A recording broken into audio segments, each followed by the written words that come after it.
Okay. I'm Colleen Mikovich. I'm the board chair. Johanna Shriver-Halligan. Tracy Perry. Allison Mannion. Kate Elkins, Finance Committee. Daniel Koenig, also on the Finance Committee.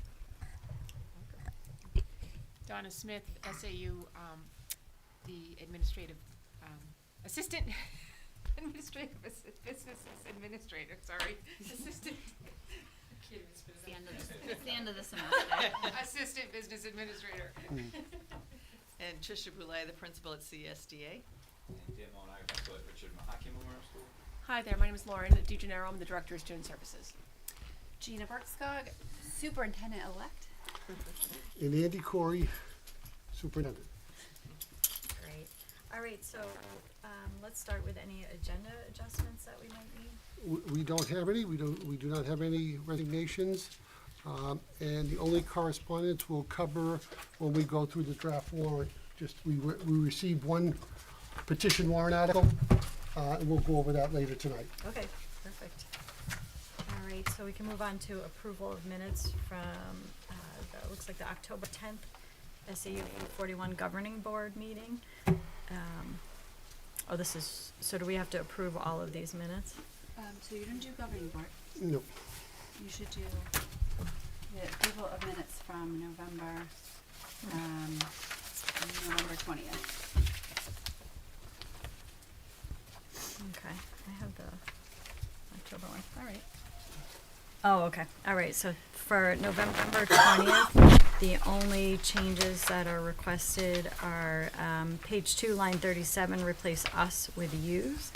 So I'll make a motion to accept those changes or accept the minutes as amended. Does somebody want a second? I'll second. Any discussion? Okay, all in favor?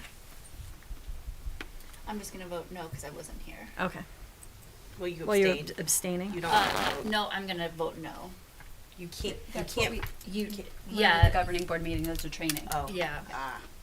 It messes up because we don't have Kelly here. Our quorum numbers might be different, so. Okay, so 3 yes and 1 no. All right, and then we can move on to the principal's report. And Tricia? Our enrollment is staying steady. And highlights. BSDA, we have the holiday band and chorus concert on December 11th. There's a couple of pictures down below. You can see some of the end of the course. And what was nice at the chorus level, Mr. Tremblay, our band teacher, music teacher, joined in with electric guitar.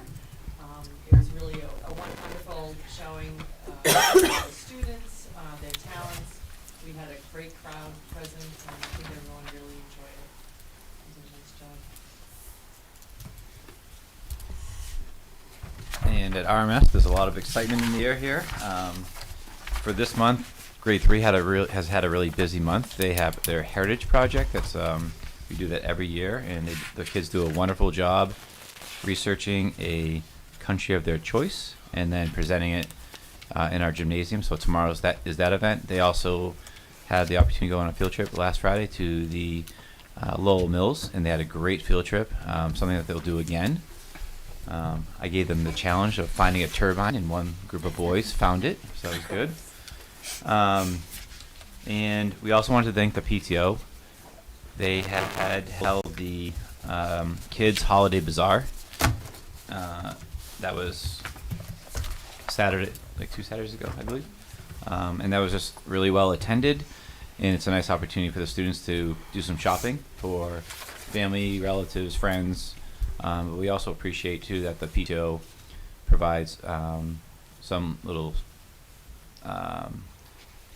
bucks for, I think they call them elf bucks, for students that for financial need reasons. So that's really, I appreciate their thought there as well. And yeah, everybody's ready for the break and doing well. Thank you. So I just want to say that I was volunteering making Christmas ornaments, and a drill happened while I was here, and I just wanted to again say how nice it is to see how those are being run and that everything is being run so well. I haven't been to CSDA yet, but when you want to make preschool ornaments, I'm there. But it's, it's just really nice to see that like communication is happening from the top down. So, the principals are communicating to the teachers are then able to empower the students, and it goes so smoothly. So just really thank you guys so much for all that hard work, because I'm sure it's not easy to try and say, okay, we're going to explain to our kids that there's an, whatever type of drill it is. But nobody was panicked. Everyone was very smooth. It was very quick. So I just want to publicly say thank you for all of the work you guys are doing on that as well. Thank you. Yeah, our teachers do a great job, and the students did a phenomenal job during the drill. And we also just want to thank our safety officials, because they're a big part of the drills that we do at both buildings, but throughout the district. And it's nice that we have a district that works so well with the safety officials, because that's not always the case. Yep. So it's nice that we have alignment there. So thank you. Yeah, no, everything is going well in that department, I think, so it's good to see. Just a quick question too. It looks like we're up 3 students from November, so that was nice to see. And also for the paraeducators that we need at RMMS, the 3 and then the 1 at CSDA, those are currently being filled by contract? Yes. And we've made some growth there. Like I think it was 5 the last time. We're down to 3. And then we're gonna get 2 more students too, by the way, after break. So we're growing as we speak. Always. Thank you. And that's something we definitely need to keep track of with the work that Tracy and I are doing with the not the select board, the planning board, and Michelle Decato, because the growth management ordinance has been sunsetted. I don't know if you're all aware. Yep. So, even like the numbers are, I think it's 562. So, the projections, the NESDEC projections too, from my understanding, are much more, they're not aligned as well as they normally are with reality. So there's something I don't know. Usually when we did a presentation last year, and I did it, they're usually incredibly accurate, and they're off this year. So I guess it's in some ways good. There's less students than we anticipated, but it's hard to really plan for that growth when we were relying on numbers that now are not so reliable. Plus, with all the building that was supposed to happen, it's still somewhat happening. But anyway, I guess it's just more of a longer term thing. So, great, thank Those you. NESDEC numbers came up at the governing board Yeah, I meeting was going to too, say they were off, right? that they were off there too. Yeah, across the whole district? Yep. Oh, okay. That's strange. Okay. Thank you. Any other questions or thoughts? No? Okay. It's actually only 6:08, but I'll open public input now. Is there anybody that has any public input? There's nobody in the room. Okay. All right, so 6:08, we'll open it. And then do we want to move on to budget discussion? Yep. Okay. I handed out 2 pieces of information to start. One is just a draft of the warrant. These would be the proposed articles that would be potentially putting forth. I know there'll be some further discussion on articles potentially tonight. I just wanted to draw your attention to Article 6, which was a petition warrant article filed by citizens.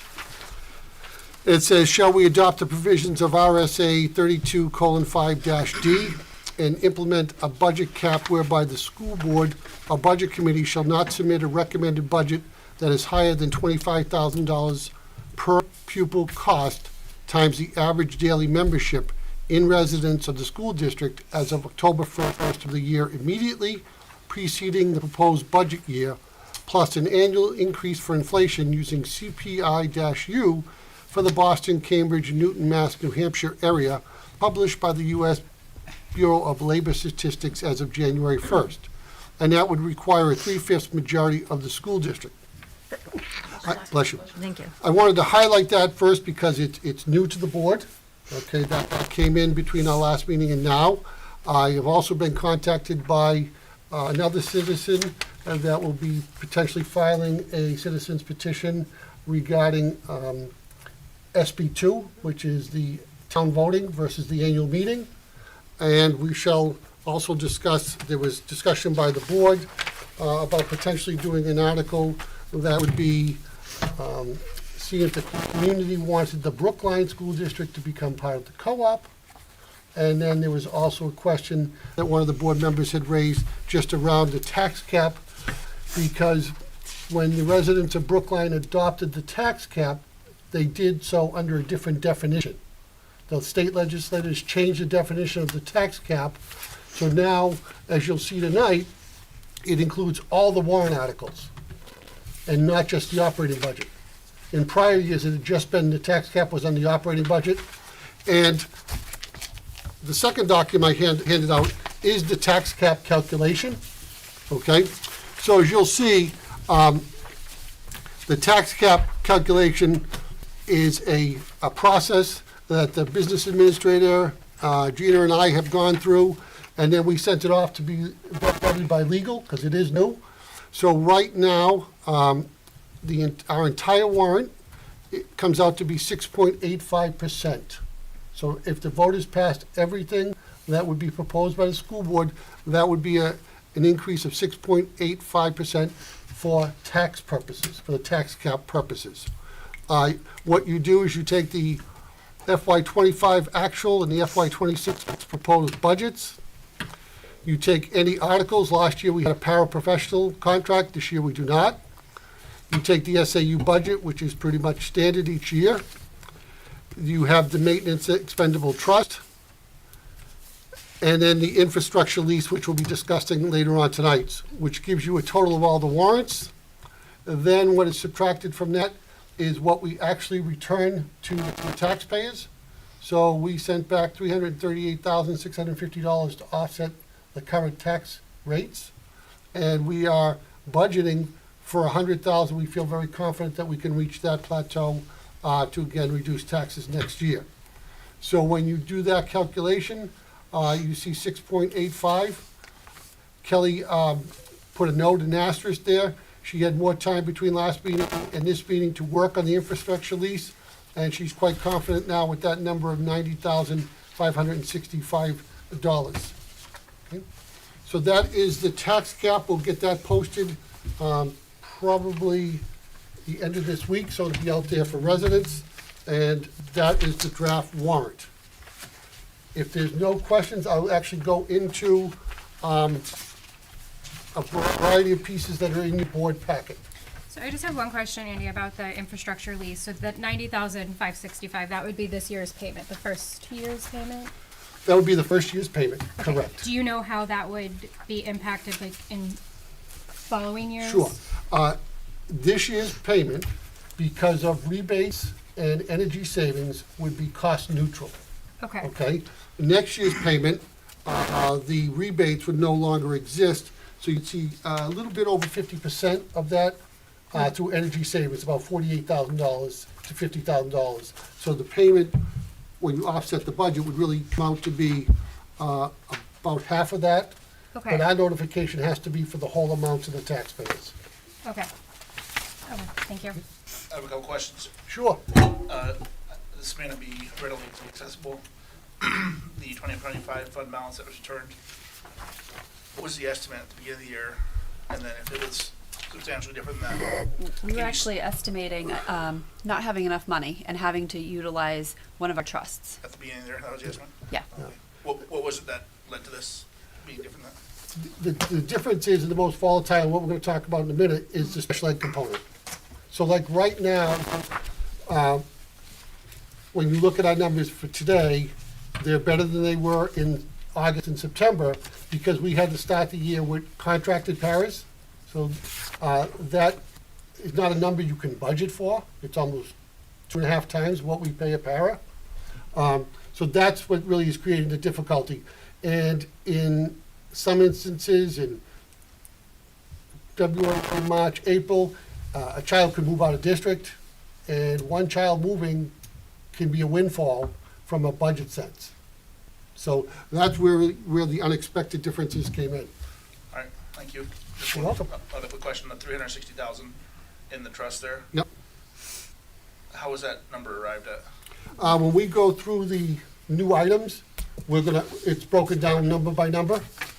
And that's really just because we're getting to the point where, at some point, we're either gonna have to do a large capital investment, do a bond or a lease, or we're gonna have to increase the maintenance trust. So this year, we're looking at kind of a combination of both with a potential proposed lease and an increase in maintenance trust. Okay, all set? Okay, kind of to highlight that special ed piece, we wanted to just break it down a little bit, and I want to thank Lauren and her department for their efforts, because they provided in your packet a special education overview. And right now, we have about 14% of our students, 45 total students out of 316 at RMS that receive special ed services. We have 47, approximately 18% at CSDA. We have 3 specialized programs in Brookline. We have a STEP program for K to 3. We have a life skills program for grades 4 to 6, and an EBD program in grades 4 to 6. The out-of-district costs for students, as you can see, are extensive. Tuition for one of those students, and we have 12 currently that are out of district, out in the program, accessing one of the 3 programs I outlined. The tuition ranges out of district between $100,000 and $200,000. Related services range from $30,000 to $75,000 if they're needed, and transportation is between $100,000 and $200,000. So the 12 students that are currently in our program, if we had to place them out of district, would range between $200,000 and $475,000 Per student? Per student. per correct. student, Per year. per student per year. Make sure we're Yes. clear on that, that's per student, per year. Per year. Whereas we developed the in-house program, our expenses are a special ed teacher, which is a shared cost with an average salary of $76,000, plus potential benefits for the 3 programs above. You have individual costs for the paraeducators. There are 13 of them now. They're at $28,000, which we budgeted, and that gives us $336,000. The related services, which are shared cost as needed, for a speech pathologist, about $25,000, an occupational therapist, about $25,000, a BCBA of $40,000, and other related services for $30,000. And transportation, quite often when they're in district, we can share costs, and that will range between $60,000 and $75,000 for special transportation. And that's total for all those students, it's not per student. That 60 to 75,000 is for all. For all the specialized All student, okay. transportation in district. Right. So that gives you an estimated cost in district of $65,583 per student Per year. per year. Mhm. And I wanted to highlight this because as I just read you, the petition warrant article wants us to cap it at $25,000. It's from a regular ed perspective, $25,000 seems like a lot of money, but from a special ed perspective, you know, one special ed child is eating up almost 3 times that cost. And if they do need to go out of district, they could be equivalent to 10 to 20. The other problem we're facing is the state of New Hampshire is reducing their funding. Even though it's a federal mandate and it's required by law, they have been picking up 80% of the cost. And now they're going to pick up 63% of the 80%. And the rest of that cost is allocated to the local taxpayer because it's still federally mandated. So And- we cannot ignore doing it. Right, and that cap is getting high, the special ed aid cap is getting higher. And with us receiving less money back, you know, you're gonna lose more of that differential. So, and they're estimating that next year, we're gonna be receiving 50-something back, 57% back, like it's gonna be even less.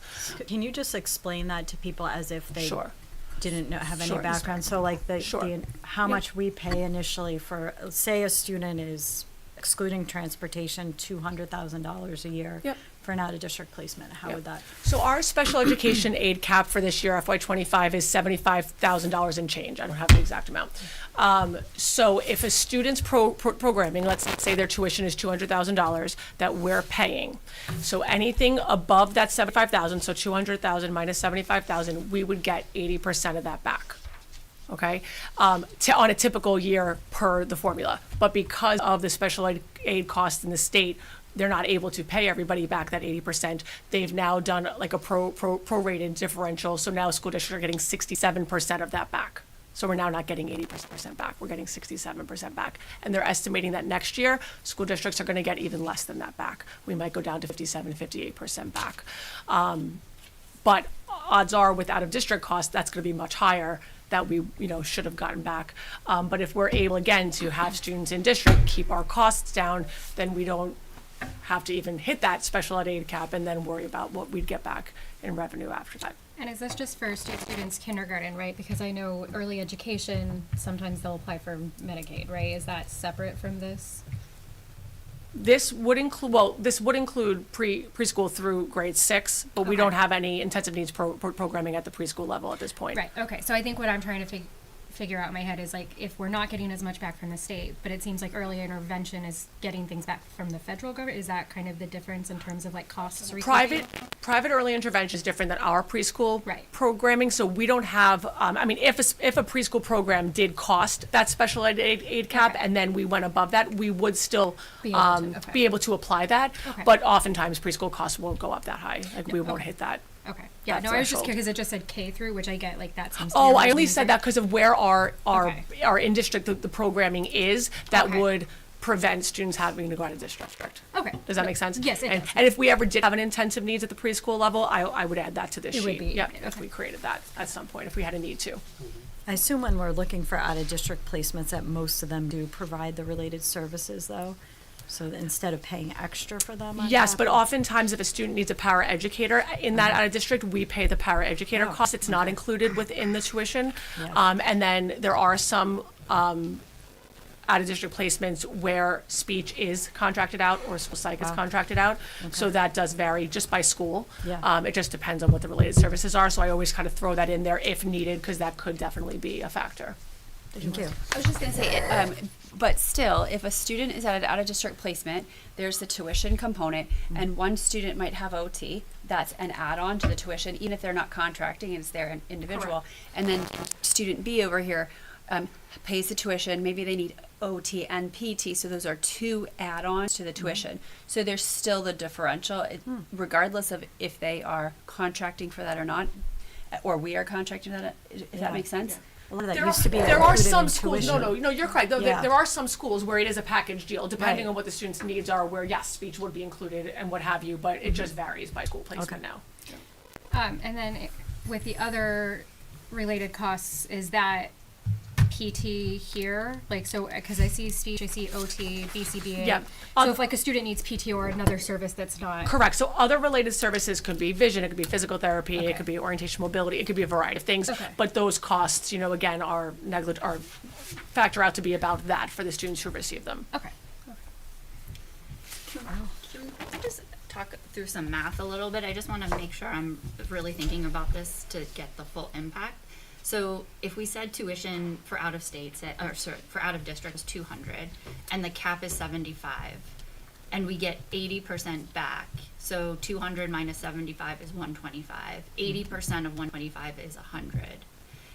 Is that now going to be 67% of that 100? Yes, Yes. Okay. and I don't think you'll see 67% Yeah, we're not gonna when get it all 67% comes back. out. No. I think we'll be lucky to see 50.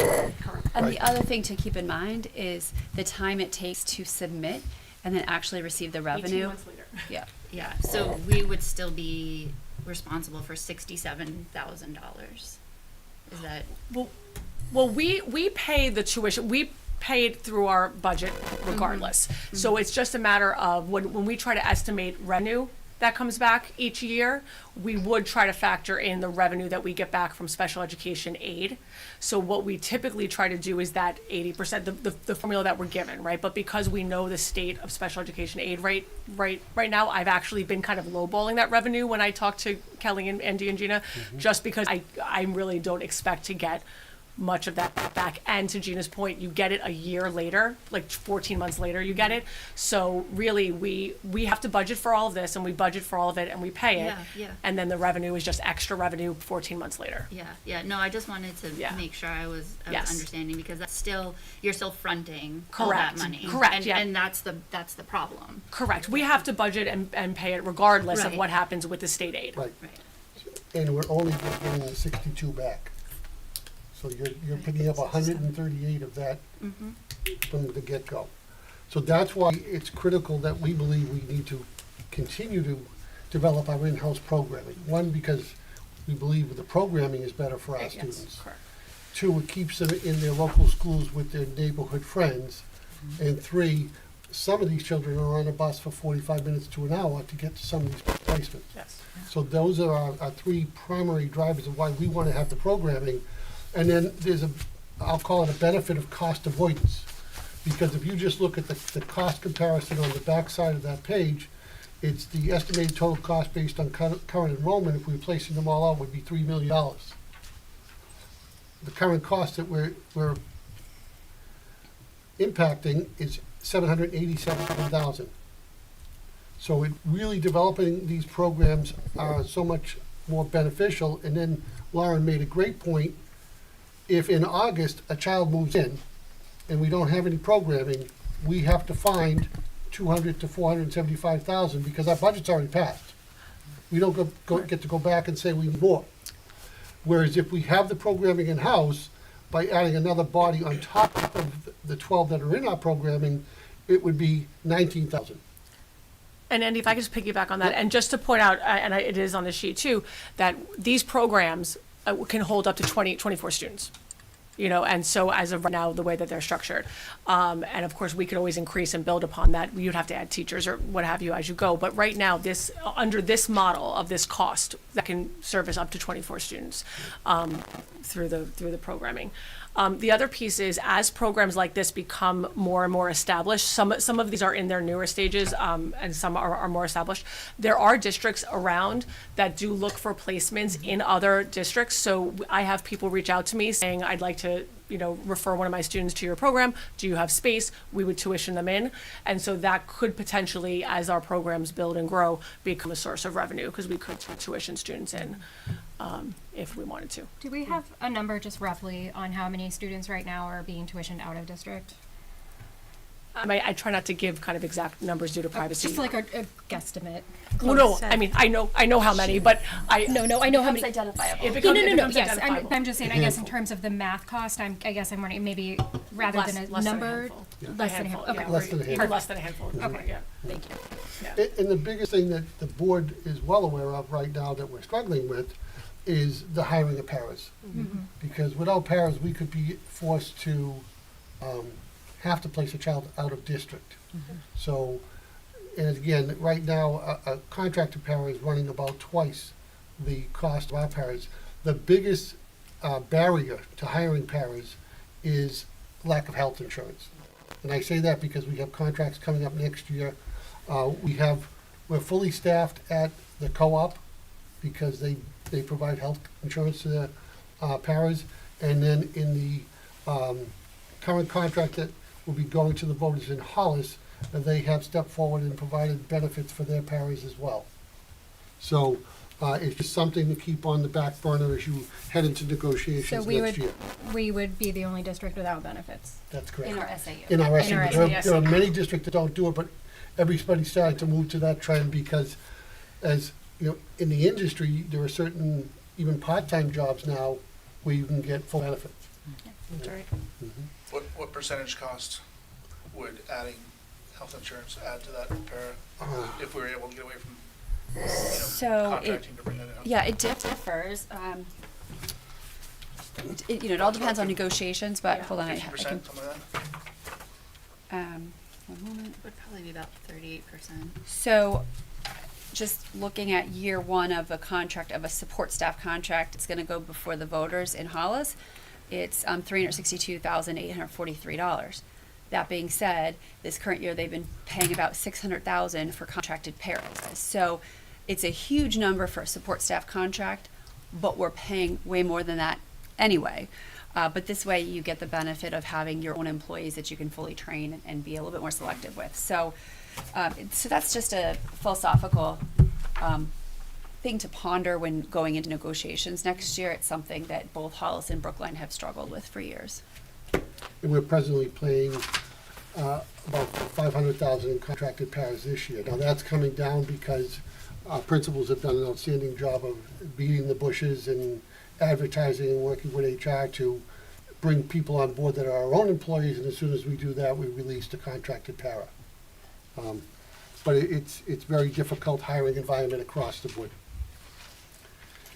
Moving on to Oh, sorry, what... Andy, just, Oh, sorry, sure. just one more question. Sure. When we say that the 75 special ed cap is 75 and we're at 60, about 66, does that mean that we are fully able to be reimbursed for? No.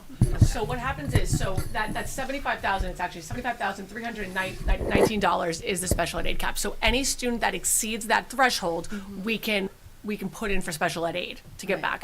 Above the 75,000. Anyone that hits that threshold above that, we can put in for reimbursement. But if it's below that, then you don't get reimbursed anything. So Okay. that's the cap that they've determined school districts can afford. Yeah. I'm just, Yeah, no, I mean, I think the 75 is not, it's not workable, but that we're at 65 offering such a robust program, I think that really says a lot about the programs that we have here in-house. Thank you. Next in your board packet that I'd like to cover is what's called the default budget. The default budget is the number that is a formula that goes on the warrant, and if the operating budget proposed by the school board were to fail, the default budget is the number that we get to work with. Pretty much almost all of our default budget difference, because the FY26 default budget number comes out to be $13,229,447. The budget as it sits right now with the school board is $13,825,261.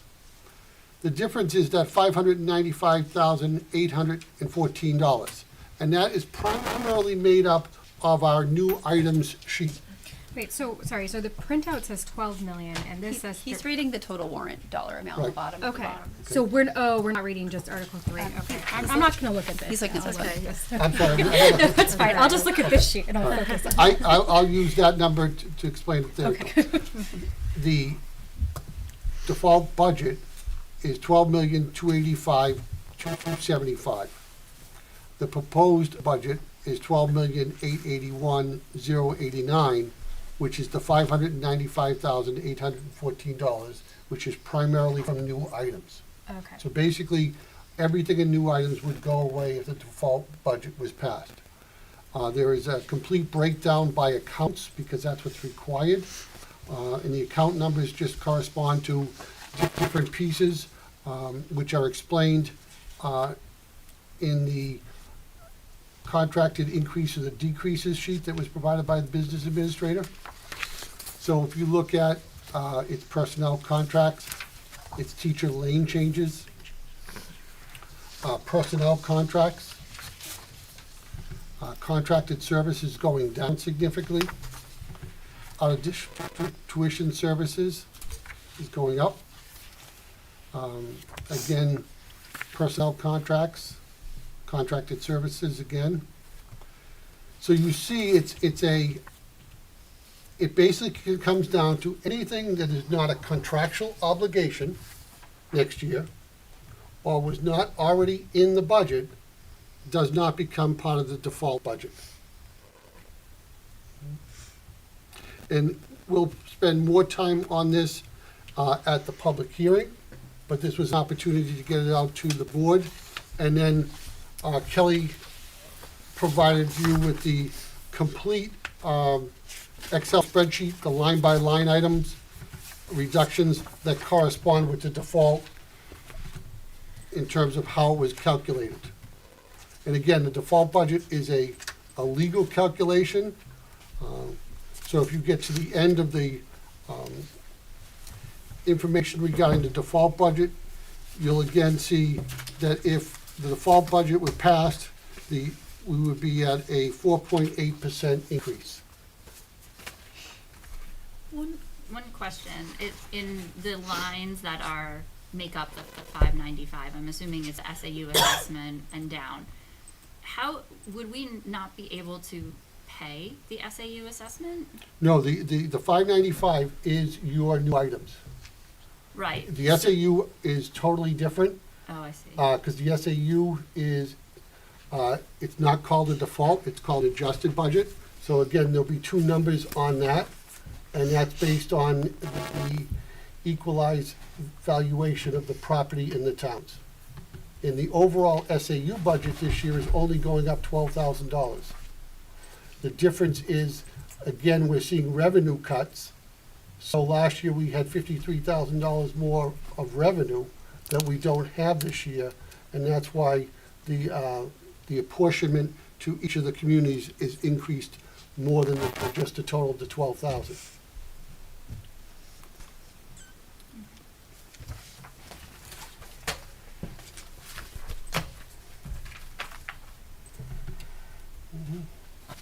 And that gets us to really a kind of opportunity to go through the new items, discuss them again, and have the board decide if they're happy at the number we're at, if they'd like adjustments, if they'd like to look at other warrant articles to be added to the warrant. Just giving the SAU kind of some directions so that when we get from now until the January public hearing, we can fine tune that. So if there's no questions on the default, I'll move to the new items. When we're looking at when you're speaking to looking at the default budget, this worksheet, and then is that also including these reasons? Yes. So could I just ask a Oh, yes. clarifying question then? Okay, so the way I'm looking at it is, account line number 2800 to 29999, which is all around, it looks like insurances. Mm-hmm. I'm not seeing it reflected on this summary page in the same way. The summary page, okay, encompasses more of the accounts than the reasoning page, I think is what, I'm not exactly sure of your question. I guess on the summary page, it doesn't have 2800 to 2999. It has 2900 to 2999. Oh, there's just maybe a So is typo, that- I think is what she's is it a saying. typo? 2800. Yeah, because it's it ends- 8701. Donna, would you be able to, I do think it might just be a typo because the number is the same, the range total versus the. Okay. Okay. It just jumped on the summary, it just jumps from 2799 to 2900. I think that should be 2800. okay. It may be the same, it looks like with 2499 to 2600, potentially, I don't know. Mhm. Okay. Again, we'll go back to Kelly and get that clarified. But I know our numbers Okay. in terms of the total piece are accurate. Okay, moving to new items. The first thing we have is academics. So we see the new programming for ELA, the literacy programming training and consumables. This is year 2 of that program. We're seeing very strong results from CKLA.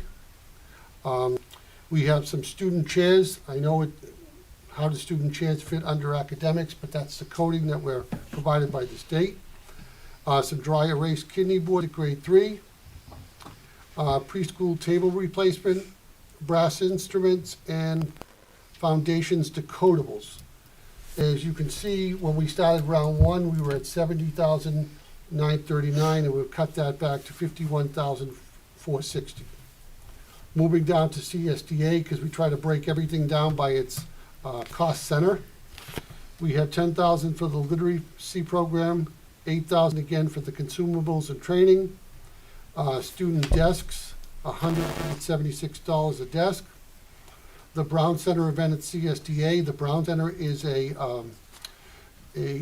training center through UNH that comes over and does all sorts of different leadership training with our students.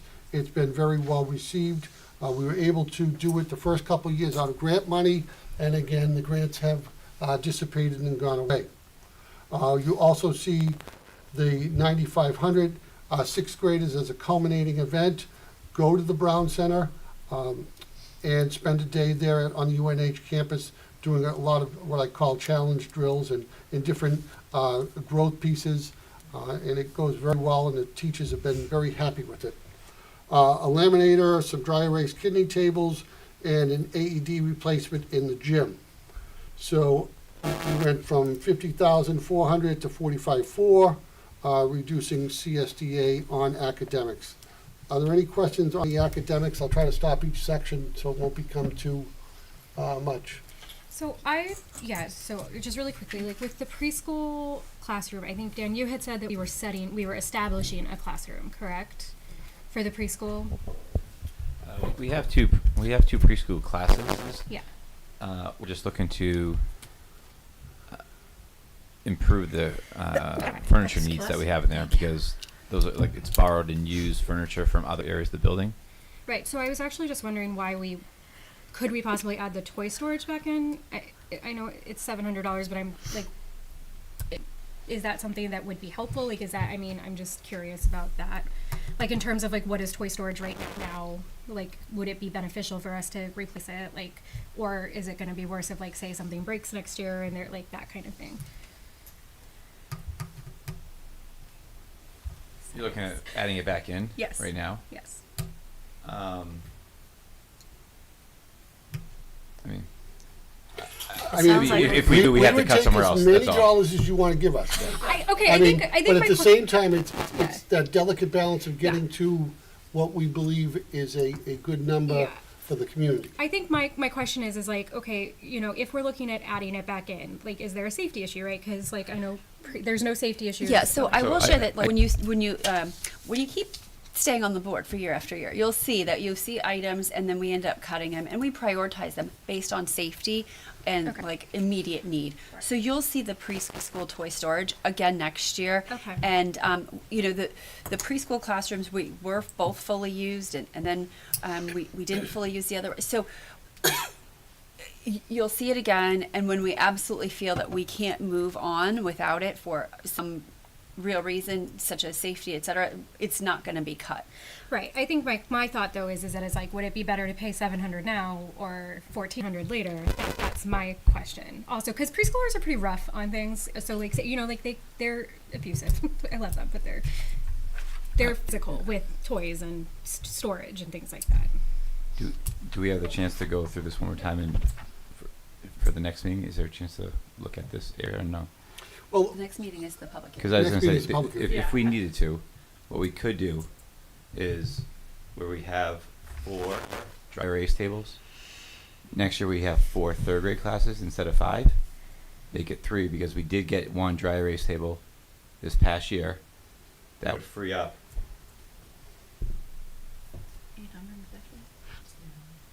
That would free up enough to cover the preschool furniture. I'm saying and if again, we I need to. think that the key is, if we could go through it and then kind of make more of a global decision, because I think we're getting into the weeds, because once you pass the budget or the voters approve a budget, it becomes a bottom line number.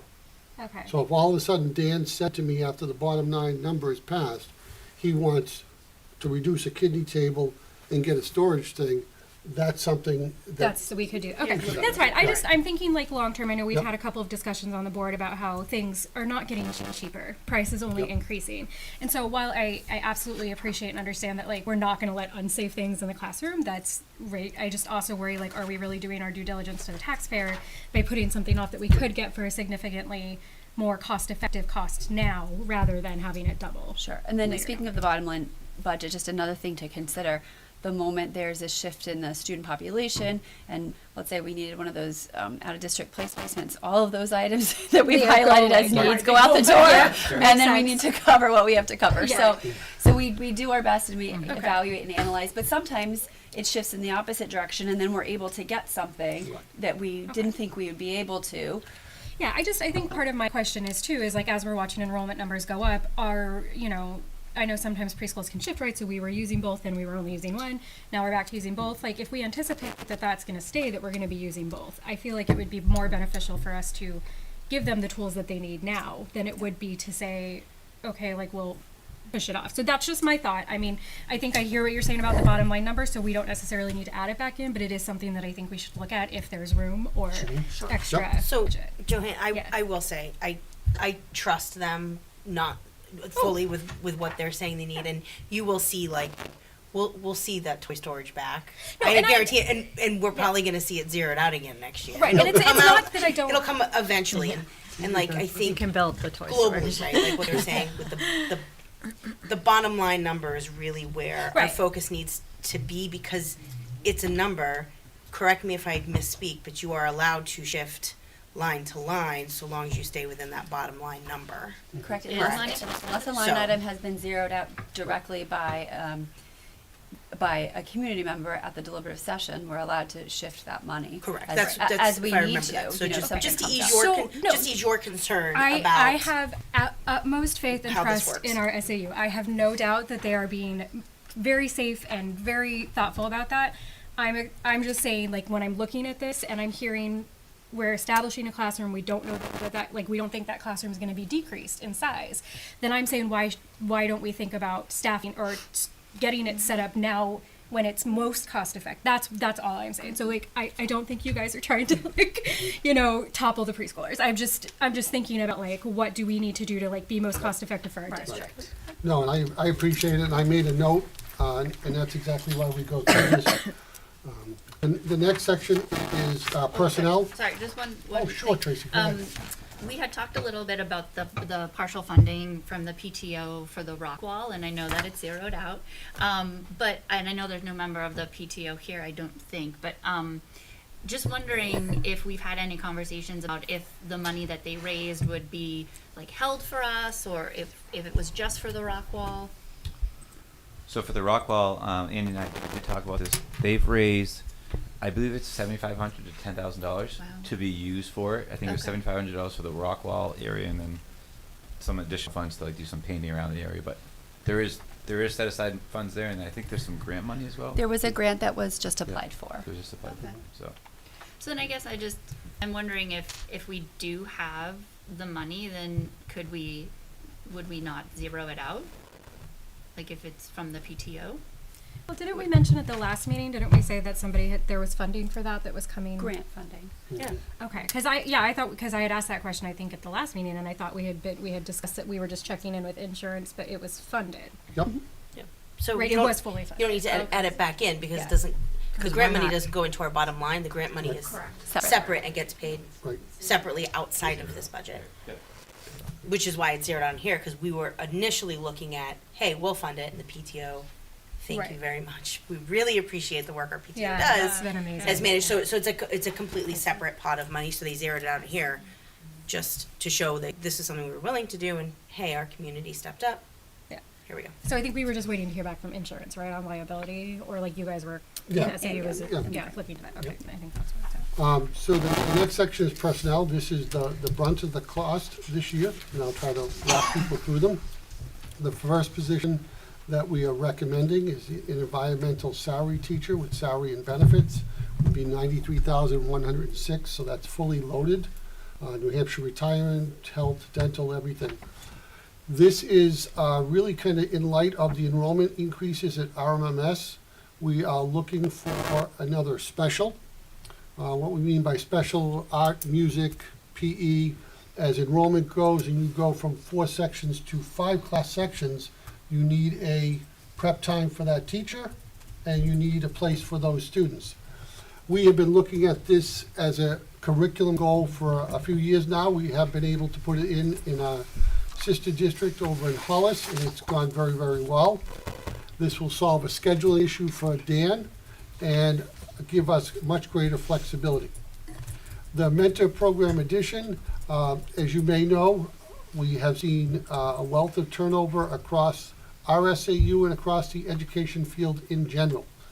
Bringing new teachers in who have gone through programs but necessarily haven't learned the craft or the trade yet. Our assistant superintendent has established a wonderful mentor program, and these are the stipends we pay to the mentees to work with those individuals. The chemical hygiene safety stipend, that is another mandate by law now. So we have to have a chemical hygiene safety person. We are actually using a high school teacher who obviously teaching in the science field has a wealth of knowledge, and we've broken down that cost to each building based on how much they would have to do in that building. And obviously, RMMS and CSDA would not be that much. We don't have the amount of chemicals of that, but this is required by law. It's another example of passing a law that is not funded. The MTSS facilitator stipends, the board has spent quite a bit of time and effort bringing a multi-tiered system of services to our students. It goes very well. We've seen some very positive things occur this year.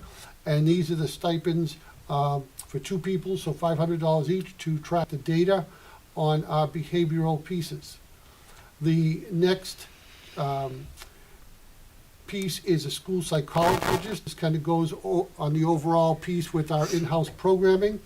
That $46,553 is divided between RMMS and CSDA because the person would be splitting time. So we allocate it to each of the cost centers.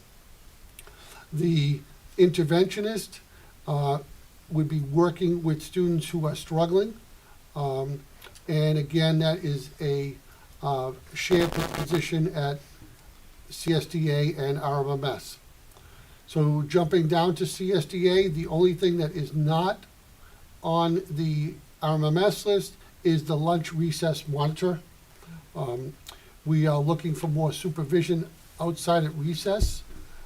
And we've had some good success in Dan's building. We were able to bring one on board this year and kind of pilot it and see what the benefits would be.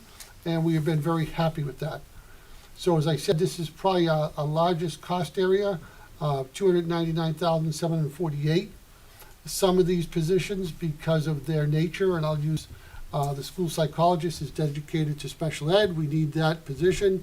So that would be in the default budget, whereas the environmental science teacher, because it is not associated with mandated services, would be something that would not be in the default budget. That's kind of the difference on how something gets into default or the operating based on the need. So moving down, we see special ed. We are our pre-K coordinator program. We presently have a half-time person who works in our PK and would like to make that a full-time position to meet the needs of those students. For those of you who don't know, pre-K is kind of a revolving entry. When you turn 3 years old, you're eligible for admission. And it's very difficult to plan for. You know, we usually get a phone call and the child is on their way in a couple weeks. So this is a constant evaluating of students. And what we have seen is by getting students in as early as possible, greater chances of success of moving them from special ed to regular ed, or better chances of them staying within the district. And then we have the para positions. One is new. We have a new student in FY26 that will require a para. And then we actually have 2 paras that we had to add this year that weren't budgeted for. So we're budgeting those for next year. And can I just ask a quick question? Going back up to personnel, can you just explain so that those who are watching the meeting or watching back a little bit about why it's so important that we add a school psychologist as well? because we already have one. So I would just love like for us to have that knowledge out there so people are aware. So right now, we have a school psychologist that's split between the two buildings, and we are seeing an increase in both service need, in tier 2 need, across the board, as well as an increase in special education evaluations that are needed. So really having a full-time person in each building would be vital to the efficiency and services of our students. Are we having to contract out for testing right now? We have, and yes. Okay, so we're also looking at additional costs for the contracting that we could reduce if we approve this position. Correct. I have a sheer curiosity question. The chemical hygiene safety stipend, if we are using somebody out of the high school, they're not technically in our district, or is it because they're in the SAU that they're okay to have on board? Is that So how we does actually that have quite a few shared positions. Maybe, Okay. let's say we have a BCBA that's owned by the Hollis School District, but services are split between maybe all 6 buildings, and Okay. so each of the buildings or each of the individual districts are billed for the services. So yes, this is an individual who's a high school teacher, works for the cooperative district. So the co-op bills Brookline that dollar amount. Yeah, I was curious how that Yeah. worked. Okay, that's just for my own So, knowledge base yeah, of I just the have inner workings of our district. a quick question too. It looks like there's a about $300 difference between RMMS and CSDA for the chemical safety stipend. Is that just because there's differences? It's in the buildings? it's formula based. So it has to Okay. do with how many safety showers, how many eye wash stations, how many Okay. chemicals there are, and how many locations they're located in, and how many tests per month that have to be completed. Okay, thank you. Thanks. Yeah. Could you describe an interventionist? Sure. So this position is actually, we're just looking for a K6 or K8 elementary educator. And the reason we are looking at this is this individual will be trained to provide direct instruction in English, in writing, in math, social emotional learning. So could be more far-reaching than if we were just focusing on, let's say, a reading specialist or just a math specialist. So looking at the needs of our students from our MTSS data, that teacher, that interventionist could provide intervention at where based on the needs that we're seeing. And do we currently have that type of position? Or is that a new position? That is a new position. We had looked at a couple different models. Historically, we had paraprofessionals that were regular ed paras, and we can't find them. We can't hire them, and then they don't have the same level of training. So rather than hoping to find some miracle people that we can't seem to pay for or hire or whatever, looking at one interventionist split between 2 buildings that could provide better direct instruction with the appropriate training was the thought process. Okay, thank you. And all 3 of these full-time people, the environmental science teacher, interventionist, and what was the other one? The school psychologist. That's a full year's budget right there. That's not 8 months out of the year, and next year it's gonna be. It's 12 months. no, that is a full year, so that would be for the 25-26 school year based on our annual salary. And it's budgeted at master's step 7, Donna? Typically. So that gives us the ability to go out and be competitive, but we're not putting it at the top of the scale, but we're not putting it at the bottom either. So that's fully loaded at master's step 7. I just want to close public input, if that's okay. Yeah. Yep. Is there any more, there's no public here, but I'll ask if there's any public input. Otherwise, I will close the public input at 6:58 p.m. So that takes us down to new computer equipment. RMMS is asking for a access point, an exterior access point for pickup patrol. Pickup patrol has been very successful where we're using it, and this would give us much greater capability. At CSDA, you'll see that we had interactive flat panels in round 1 at $13,500. Those flat panels will be purchased, but they'll be moved to the REAP grant. Brookline is eligible for a rural education grant that we receive on a yearly basis. It's dedicated pretty much to technology. So when you see REAP, that just means it's going to be funded, but it's going to be funded through the federal grant that we receive. So that moves us down to replacement of computer equipment. The last couple of years, the board has received presentations by our Director of Technology, and we are on a regular replacement cycle with our computers, and it goes very well. So the Chromebooks for students will be getting 86 of them at $380, which will be the $32,680, but that has been moved to REAP. We have staff Chromebooks, staff laptops, Windows laptops for certain individuals, the iPad cases, we have one set of those, and am I correct, Dan, those are just for the kindergarten? Yeah. Right, so that's, kindergarten's the only place we use iPad, and it's because of the touch screen and the interactive nature.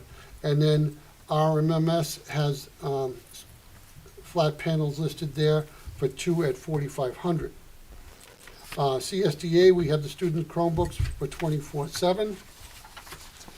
We have staff Chromebooks, staff laptops, Windows laptops for staff, and to replace the camera server, which is end of life, that is all our security cameras.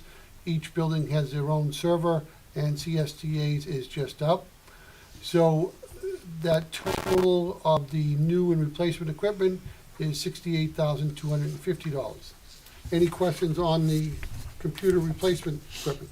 Yeah, if a student needs an adaptive communication device, such as is that covered under that iPad replacement? No, it's Does covered that- under special. That comes out of special education. Okay, so with that, I know we don't have it right now, but that would come under the special ed. Like, is there a different part of the budget that it would, or would it come out of the trust? No, we have special education account lines that cover the technology and That would assistive cover- okay, technology so we wouldn't needs. necessarily see You it. don't need it under new items, because we keep a running kind of section of our own iPad Okay. use and. Yeah, I just wanted to make sure that it was, Yeah. like, where those, because if those were coming out of there, like. Yeah. that- No, okay, we they have come our out own of a ones, different- Okay, thank you. For the REAP grant, I'm loving that we have it and we qualify for it, and I know the last couple of years we've really put it to good use. In terms of qualifying for it and applying for it, is that based on total district student population? It's definitely a formula grant, Okay. and it has to do with our student population. It's one of the grants that has less to do with our free and reduced lunch and more to do with our location and the fact that we're still considered rural. So I apply for it every year in February, and then we get our allocation in about May. Okay. Yeah, because there were some grants that looked at student population, and I was just curious as we think about, you know, what our population numbers are going to be, if that could possibly go away. So the population, the ADM is part of it, but because it's federal, it's not quite so. A shift of 5 to 20 is not really going to make such a difference in that. And a lot of it actually has to do with whether or not every other eligible district across the country applies for it and realizes that they're eligible. Because it's sort of a hidden one that we just happen no to one know about it else because we're should eligible know. every year. Like once every 7 years or so, Hollis is eligible, and I'm like, oh, look at that, let's apply. So. All right, thank you. Any other questions? Has the district been in any conversation with the town about they're doing that technology revamp? I guess that's a no. No. Okay. What do you want to tell us, just so we know? No, just the town's recently contracted with a new technology supplier. They're looking at replacing, doing kind of a, putting more focus on it. I didn't know if the district had feedbacked along or had any kind of conversation about No, we synergy at all. Essentially, I can speak to that. I'm fairly knowledgeable about that. Basically, the town has been doing a tech study as to where their services are at and looking at upgrading their technology infrastructure in the town-owned buildings. But we are a school district-owned building, right? Or how does, we Right. have our own It's technology completely thing, so separate. it's separate. It's not on that it's not part of that same group of services that they're looking at. And then the tech provider that they recently hired is for those town-owned Municipal stuff. municipal buildings, not the school district buildings. They are two actually separate entities. But we have gone through a similar study. That's what made the decision on things like Chromebooks and who gets what and why only kindergarten gets iPads. So we've done an extensive study and have a regular replacement cycle, so we don't see, hopefully, tax spikes So the dollar amount for computers should stay pretty level every year by design. Moving to shared services, this is an area that we worry about every day. This is your firewall and your security and your data. And schools are getting attacked probably almost daily because, again, the wealth of data that we have around students, their families and everything. And our IT person, every time we meet, scares us with the next Oh my scam. We have what we call Tech Tip Tuesdays. You can get the email, and we keep learning about things like you run home and you make 9 switches to everything you do at home. That's all wrong. But we're in really good shape. But it's something that we work closely with our insurance company because they're after trying to get into payroll. They're trying to get into student identification numbers, all of those things. So this $4,280 is not a lot, but again, this is one of those services that's split across all the districts, all the buildings. So, again, your elementaries are significantly less to do these services than your middle school and high school based on volume and number of computers. Safety compliance issues, we are phasing in new walkie-talkies to enhance communication. We moved the LED lighting, the energy savings, and the rebates to the warrant if the board decides to move forward with the warrant. And then we are doing some door frame replacements at CSDA, which is a multi-year project, and it's in year 4 out of 5. As you may know, one of the nice things about CSDA, they have an outside door to every classroom. One of the problems with CSDA is they have an outdoor door to every classroom because in an environment with snow and salt and all the things that we do, those doors take a real beating. So we're working our way around the building. Facilities maintenance, we've moved it. Can I ask a question oh, about absolutely. safety? So, safety compliance with the security cameras, is that just more something that we're like dreaming about right now? We have a quite in-depth section of security cameras. Those are areas that over time we'd like to increase coverage on. Okay. But at the same time, all our main entrances are covered. And if you were to go into the principal's, secretary's thing, you would see we have the whole building, it's one screen. So all entrances are covered all day long. There are a number of different safety items that go along with all our doors. As the board knows, we did new glass in many areas. That is basically what I'll call not bulletproof, but it will significantly enhance the chances of that taking quite a while to get through, because what we're really trying to do is buy time for the police department to get here. And unfortunately, 10 years ago when I started, this was not a major part of the budget. Thankfully, the state of New Hampshire, this is one area they have done a very good job of providing safety grants, and we pretty much have been eligible every year and pretty much been funded every year, and that's what we've used a lot of our dollars for, to enhance the structure and fortifications. Given the climate currently with schools and surrounding safety in particular, and I applaud everything that this group has done and continues to do to secure our buildings, is there anything else, if you had a choice to do something else this year to enhance the safety of either of our buildings, is there something you would like to do? And I know this goes up soon, and I know we've done the whole budget thing, but I can't help but pause and think of our schools that have seen tragedy and want to ask that question, if there is something that this group feels is necessary or you would like to do to the buildings this year to increase that security for our student population. I'm going to defer to Dan. Dan's co-chairs our safety committee. I kind of keep looking at him Yeah. knowing that. Well, and I'm putting you on the spot a little bit, Yeah. so maybe it's not an answer for tonight, but if there is something, I'd like us as a board to be able to support that if possible. Yeah, no, I appreciate the question. We talk about this a lot at the district safety meetings we have. We have 4 a year. I guess I mean, I'm really happy with where our schools are at with what we've done over the last, since I've been here, like say 9-10 years. I guess I'm more curious, are there things that we're missing that we're not thinking of? That's what I'd be curious So- about. I think, you know what I'm saying? So, Yeah, so Right, I okay. mean, I do have a thought. So like I told you on when I was here Yep. last week, 2 weeks ago or whatever, that like the gate on the street that faces Milford Street, like it keeps swinging open, like it's very easy to open and get into.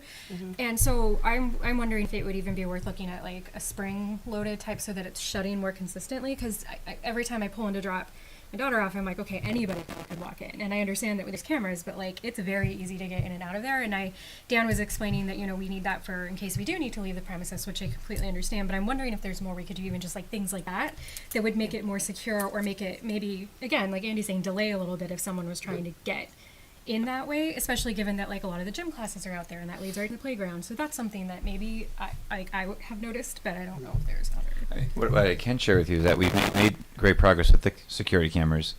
We have the school guard glass, like that Superintendent Corey was sharing. We have what's called annunciator panels, which are in our office that tell us when the doors open and when they're closed. We have the bollards. I mean, we've pretty much checked off everything that's been recommended. Okay. But it's something that, I wanted to appreciate ask the you. question. I think it's something we can look at more and then see what other schools are doing in the district. Yeah. And- I mean, I'll be honest, 4 or 5 years ago, I wouldn't have let a lunch monitor go through for the budget, and they can tell you that. I look at it differently now because it gives me another adult.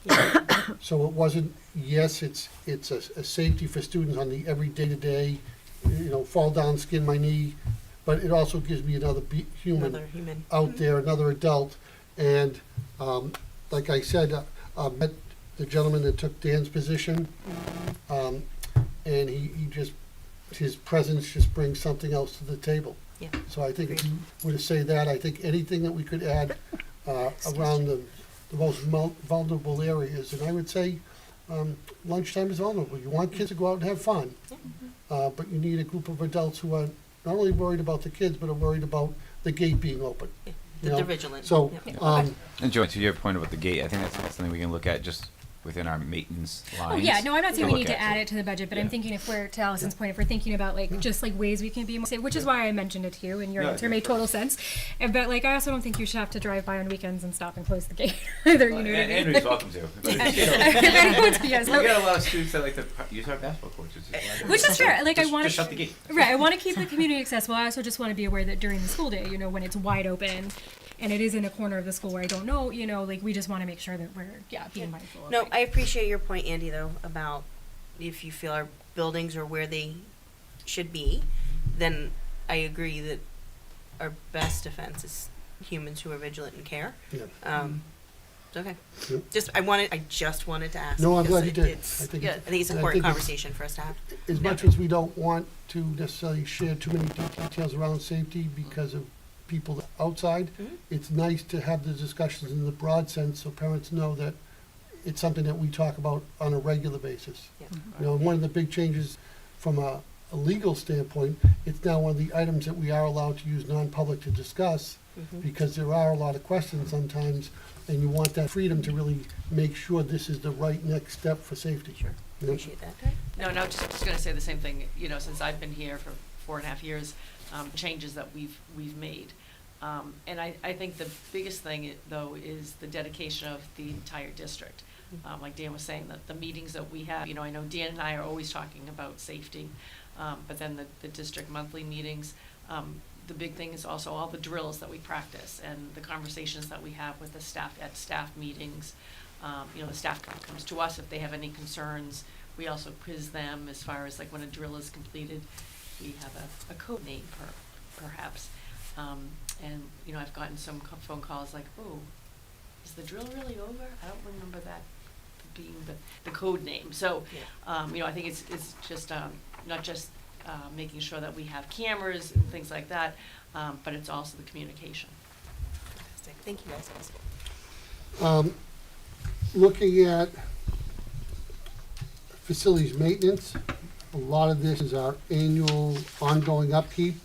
So chimney and cupola repair, classroom floorings, and the classrooms are outlined right there at RMS. Cafeteria tables, we are in a final phase of updating all those. Trim replacement in rooms 1 and 2, gutters and playground mulch. At CSDA, we have the main office flooring, a rain basin repair. We have the life skills renovation. This number, I'll be honest with you, we may still see a tweak here. Because when we're looking at our self-contained programs, we're working with our facilities coordinator, Lauren, Gina, and I, and Patricia, to kind of do this. So you may see this being reduced slightly, not because we won't get what we need, but because there may be a better way or a more cost-effective way to get the same result. Great. Some painting, some ceiling tiles, landscaping needs. One big thing is the soccer field. Right now, we don't use that during the school day because it's not handicapped accessible. This $20,000 would take care of that. And we really can't use it until this occurs. So we have recess on the back playground, as I would call it. So that's something I definitely want to see stay in the budget. Classroom counter lamination repairs, a generator service contract, the portable skirting around the portals at CSDA needs to be upgraded, and the playground mulch there. So I just have a question. Where does the elevator maintenance come in? Because how long has the elevator been out of service here? Elevator has been out for about 3 weeks, 2 weeks, 3 weeks. December 4th. Yeah. Okay.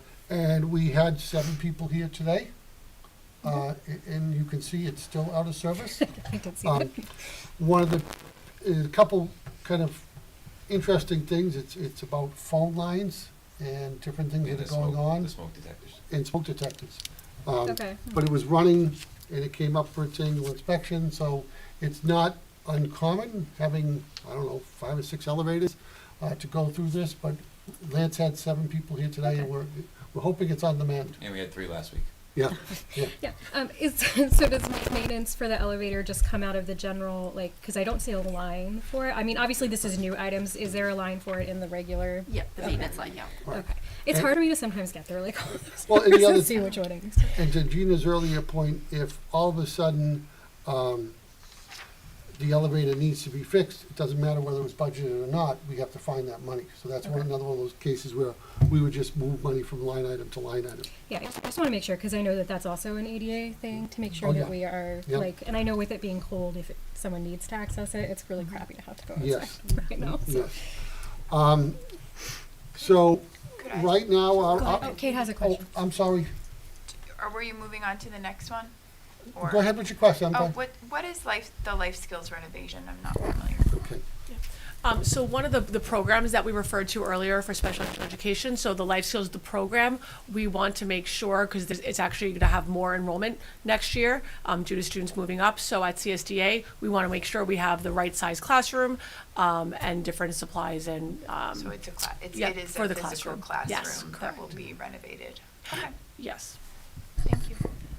When I see things like playground mulch, I'm just reminded of how Dan had said that, he needed sand and, he called one of the local companies, which was really great. I'm wondering, when it comes to certain items that we purchase, do we do RFPs or vendors? Because we have such a great community here, we have people, I'm sure, donate things all of the time. If a company or an individual wanted to donate, is that, or to submit an RFP because they do security cameras, say, is that something that the community should know, that they can do something like that? Yeah, so we put RFPs out all the time based on certain needs. If they hit a certain threshold, we're required to. And community folks, can respond to those, certainly. That is absolutely one of the benefits that we've experienced since we've added the facilities director at the SAU, because, you're looking at playground mulch at RMS, but we might be looking at it at Hughes and HPS, et cetera. Now, every school has certain, different needs. So Dan uses a playground mulch that was deemed appropriate and necessary for his playground, which isn't necessarily the same as the playground at Hughes, let's say. Yeah. But we absolutely look at to do items in bulk across the district and then allocate the portion of the total cost, which is just for further cost savings beyond the RFP. But you're right, Yeah. local folks step up all the time to help us out, and absolutely, when we go out to bid, we love to hire local. We love That's great. to get a deal. Yeah. Throw a plug in there. Anyone's you looking know? to do some community service. Yeah. Thank you. So the final piece is the maintenance expendable trust. We had allocated $360,000 for this year. It's made up of the following items. There's $50,000, which is year two. We put away money last year. This $50,000 will give us the total cost of $95,000 to fully replace our intercom system, our bells, and our phone system here at RMMS, which I believe is the only school we have left for that upgrade. The Create Office and STEP program, this is similar to the life skills renovation. The STEP program is a specific program that we have for special ed students. It currently shares a small piece at the back of the library and then the next room adjacent to that. And this would make it a more appropriate setting for those students to access their programming. Which school is that at, Andy? That is CSDA. CSDA, okay. Then here at RMMS, we need to start renovating our bathrooms. Many of them are original to the building. And this will allow us in some bathrooms to increase the number of handicap stalls we have and to take care of some aging plumbing. And then the other significant piece in its time is the Milford Street roof replacement, which is $85,000. Dan is kind of my roofing expert, and he assures me that he does not want to go up there and stand on that roof anymore.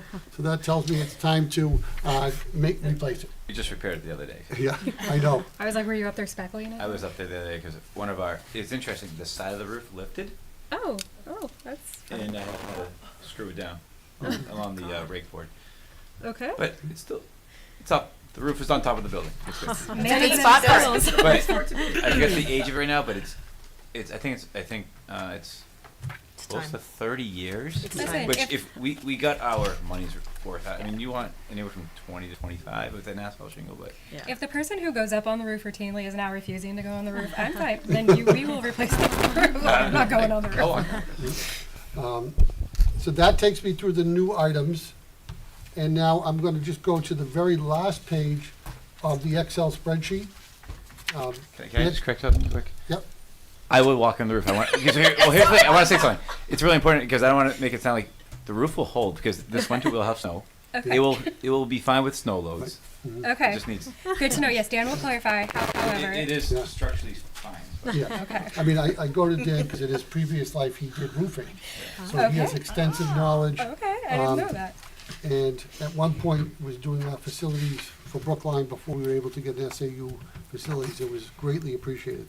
Is that like an educator thing? Because I did a couple summers in roofing and shingling. Did you really? Yeah. Hey, It's a great summer gig. Now you're gonna be recruited. Eagles on our shoulders. You can submit you Yeah. can respond to our RFP for roofing then. I cannot any longer. This is back in the day, but yeah, I did summers roofing as a roofer. It's a side gig there, Alan. It was a side gig. I mean, it's got to be an educator thing. Like, it's odd. Eat the whole basket. So in the last page of the spreadsheet, of the Excel spreadsheet, which you can go line by line and see the increases and decreases across the board. But I just wanted to focus in on, at this point, the percentages. The round four operating budget is at $12,881,089.46, which is a difference of $817,358.31. That is a 6.8% increase. We have a proposal, as you'll see, it came down slightly with Kelly going out and getting some quotes, to do an infrastructure lease for $90,565.35. That would be to replace the boiler at CSDA. It's approaching its end life. You know, it's about $500,000 for that boiler. And if it were to go, I don't know where we'd find $500,000, to be honest. We'd have a special meeting with the town and have to request funding. So this will allow us to upgrade that boiler and do some of the controls. We would convert it over to propane, which would mean that we would have 7 of our buildings, right? Six out of our 7 buildings would be on propane. What is it on right now? Is it on oil? It's on oil, which would increase our buying power. Right now, we buy propane with Town of Hollis, the Town of Brookline, and the school district, and we coordinate that purchase because we're the largest user, and we've been able to get some very good rates for our propane.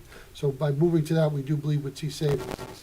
That $90,565.35 in the first year would be cost neutral because you would have rebates, which account for approximately half of that, and the other half is in energy savings that are ongoing and would continue into the future. The maintenance trust we already discussed. We're not recommending funding for the special ed trust this year because it is at fully funded. And then the SAU budget is at $493,606, which from a fiscal year to fiscal year, Brookline's increase is $20,000. As I said, the total increase of the SAU was $12,000, but we did lose the revenue. So the overall warrant, when you look at it from this fashion, is at 8.9. But I don't want people to get confused because that's not the tax rate calculation. That's just where the warrant came out. That's why I hand out the separate tax cap analysis. So Kelly provided us for a 20-year lease of $1,131,750 with an interest rate of 4.97 is how we get to the $90,000. If we decide not to do that lease, then we do have to add that money back into the budget because we won't be getting the energy savings. So we will have further clarification and details on that. So when you say the part that's in yellow, Yep, basically we're paying $90,565.35 irregardless, is what you're saying? correct. Okay. Right. So if you pass it, you get the first year free. Years after that, you get about a 50% savings on the bond because you're getting the energy reduction. And I just wanted to clarify, along with the boiler, where you get most of your energy savings is converting to LED lighting. So we had a board member ask a question in terms of if we split them into 2 different bonds or 2 different leases, you would be at approximately $28,294 for the year, but you wouldn't get the energy savings. So you'd have to add that back into the budget. Okay? Is the energy savings the 90,000 or is it a different number? So I'm about to, I realized something didn't make it to the packet, and it kind of breaks this down and it provides the pictures you had requested. So I apologize for that, but I'm about to upload it. But I will share with you that the LED lighting installed cost is $215,000. Annual energy savings is $12,500 with a one-time rebate of $35,000. Okay, so 315, and then it was 48. And then HVAC controls have an installed cost of $43,500 with annual energy savings of $5,500 and potential rebates of $5,000. And then the boiler replacement, $572,750 with annual energy savings of $12,000 with a potential rebate of $8,000. So those are the details of that. So I'm going to upload that so you can, the public and everyone can evaluate that. And just to let you know, right now, a lease is about 4.9%, and a bond is about 3.75. The difference between the bond and lease, since I've been at the SAU, if we were doing what I would call construction, building rooms and things like that, we've gone a bond. When we do equipment, in this case boilers and lights and that, we've gone with a lease. The other benefit of a lease, it's kind of like your home equity line. If the money's just sitting there, you're not paying for that on it. And right now, last year and the year before, we started to see the districts that had outstanding leases, make money off what was sitting in the bank. So, there is that piece. So I think the lease is what I would recommend in this case. But at the same time, I wanted you to know that the bond rate is 3.75. But this way, let's say we ordered the boiler tomorrow, we get the lease, we order the boiler, and all of a sudden it's back ordered. If I'm on a bond, I'm paying for that boiler that's sitting someplace else. If I'm on a lease, I'm getting interest on that money until the boiler gets here. So it's just two different ways to look at it. That would be ultimately the board's decision, but I think I would recommend the lease. On the lease, I think I just need a little bit more clarification between the two. Yep. So with the lease, just round numbers, we take $100,000. We have that money to draw from, or that goes into our account so that we make interest money, but then we're paying interest on we're paying that 4% interest. I need Sure. a little bit more So- education on this. Let's use the $100,000. Sure, it's just a round And, number, so it's easy. And in that 100, $20,000 is going for lights, and 80,000 is going for a boiler. Mhm. The boiler is delayed. So the $20,000 we pay, lights get installed, the $80,000 sits in our account, making whatever the interest rate is. And it is right now running where you would make money off that, even though there's a difference between the 3.7 and the 4.9, the interest rates are high enough. You know, like Hollis had, the end of a lease, and wasn't that significant amount of money, about $250,000, right? So, and they made about $84,000 off of that, So the money goes into our account. correct? Boiler's sitting here, so we haven't paid for it. So it's sitting in our account making money, but we're already making payments on the lease, right? Like, we're already starting to pay that back. Only for the lights. So it's a pay-as-you-go, Then how do we make money on that? That seems, because the money that, Is in there. so we took out a lease, okay? right? All right. And that money is sitting in our bank account, so the check is delivered to us. Right. And then we start to pay That check back. that check back. But when we use the funds, you have 5 years to use the funds, Okay. Got it. okay? That did, the 5 5 years years, helps. yep. Okay. Is there, if we were to do a separate lease for the boiler and a separate lease for the lights, is the interest rate different? It's usually higher. It'll go up because the amount, one of the things that you'll see with a lease company, they're looking at all different amounts of the leases. Mm-hmm. So sometimes a small lease like ours for $1 million will get a good interest rate because they need to package it for $80 million to sell to the next person. Mm-hmm. And they're at 78 and they look over, oh, there it is. That'll get us to what we need. And they'll entice us. And that has happened for us. So we will never know the lease, just like the bond rate, Mhm. until it's sold. Until it's sold, okay. Yeah. And I'm asking this because you know I support 100% keeping our buildings up to par. And I'm struggling with this because I know the boiler is a need. I know the town has rejected the boiler in the past. And I am concerned that if we package it with a light sales, that we're not going to get the boiler. And then we're gonna be in trouble if that boiler fails, or if a part goes on that boiler. And I had asked for a list of what are the parts of the boiler that are no longer, or if a part were to break, what's that list of parts that we can no longer get that would force our hand to get a new boiler?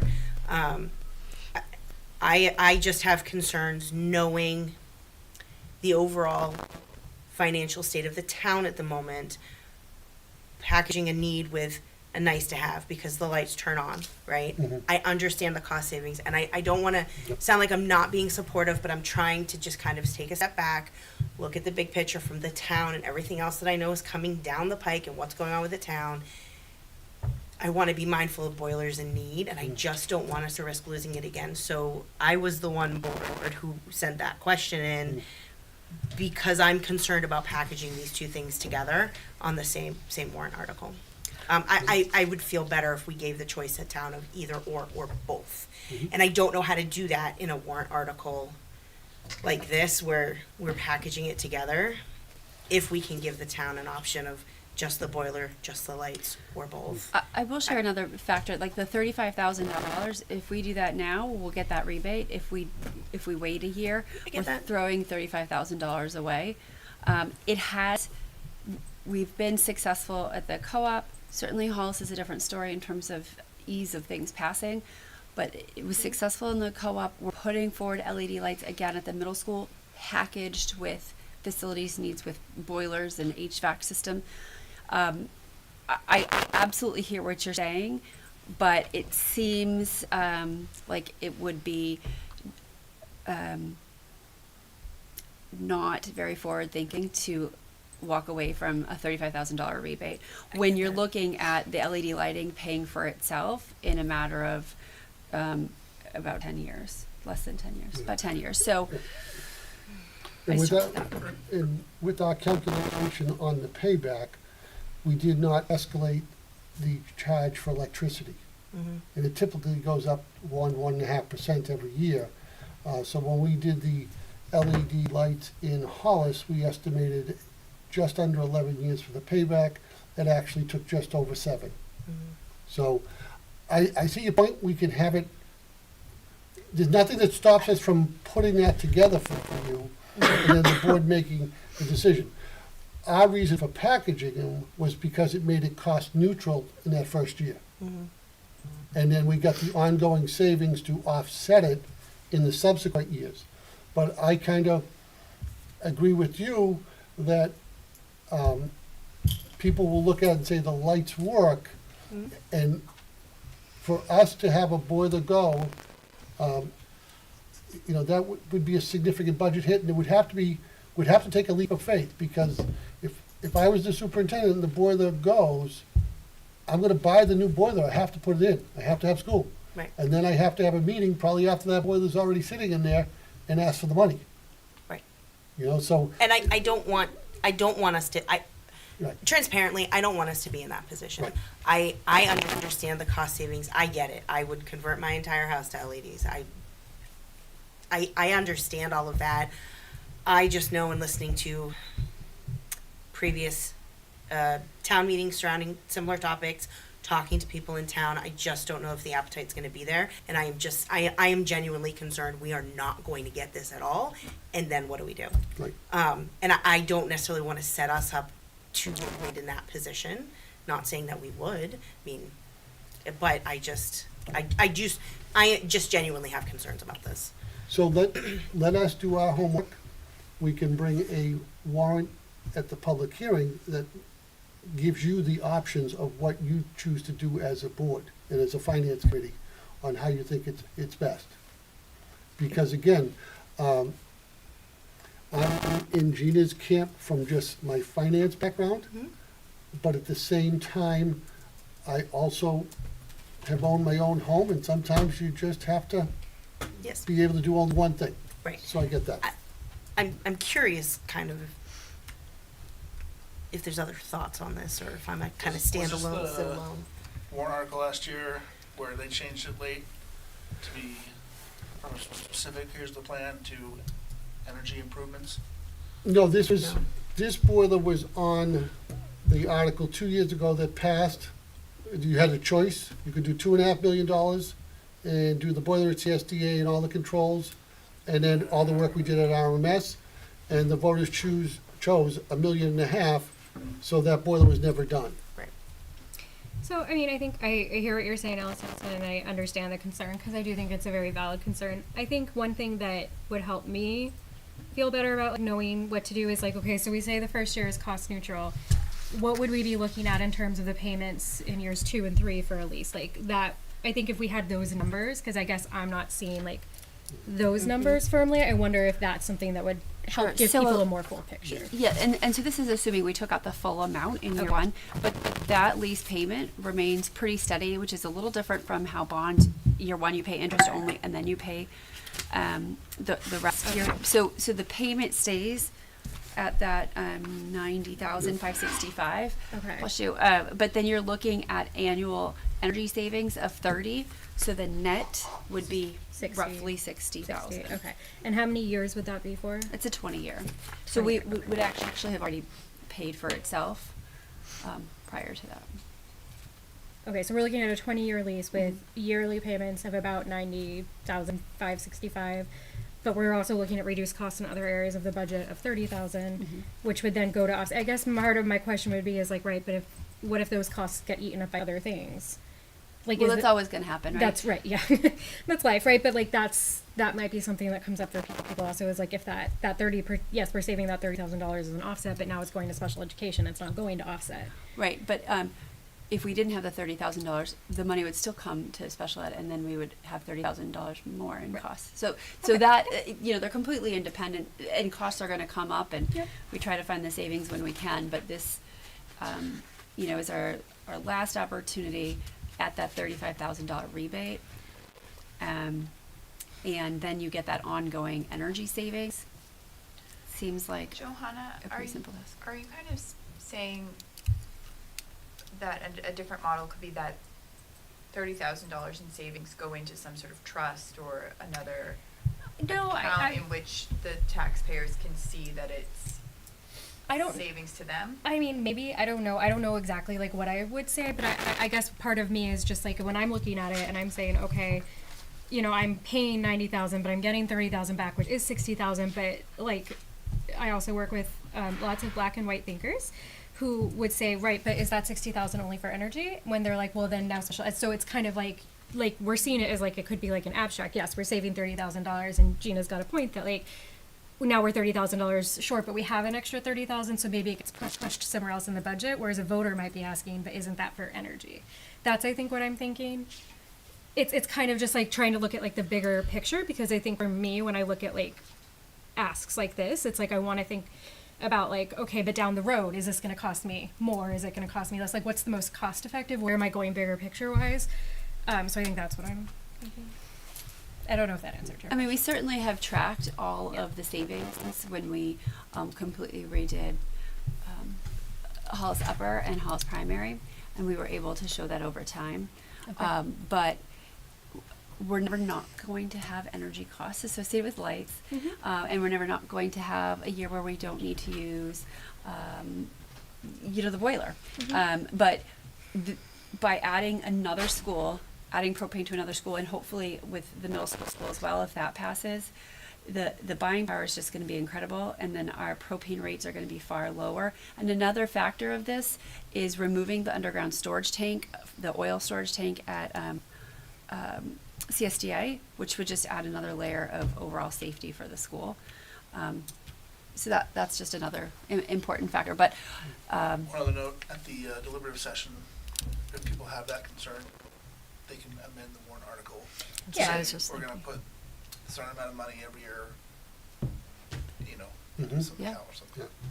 So I think that what I'm hearing is you would like to see it laid out so that you better understood all the options and could move forward from there.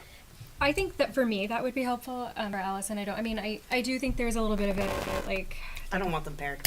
I'll be straightforward. I don't want them paired together like this. Okay. I can't support it. And I 100% understand the benefits, the cost savings with the lights, everything else. I understand the need for the boiler, and looking at these pictures, which tell an amazing story. And if we had a part list that's like not able, I'd love to see that too. I am just concerned that we wouldn't be able to pass it, and I really want to look at immediate needs.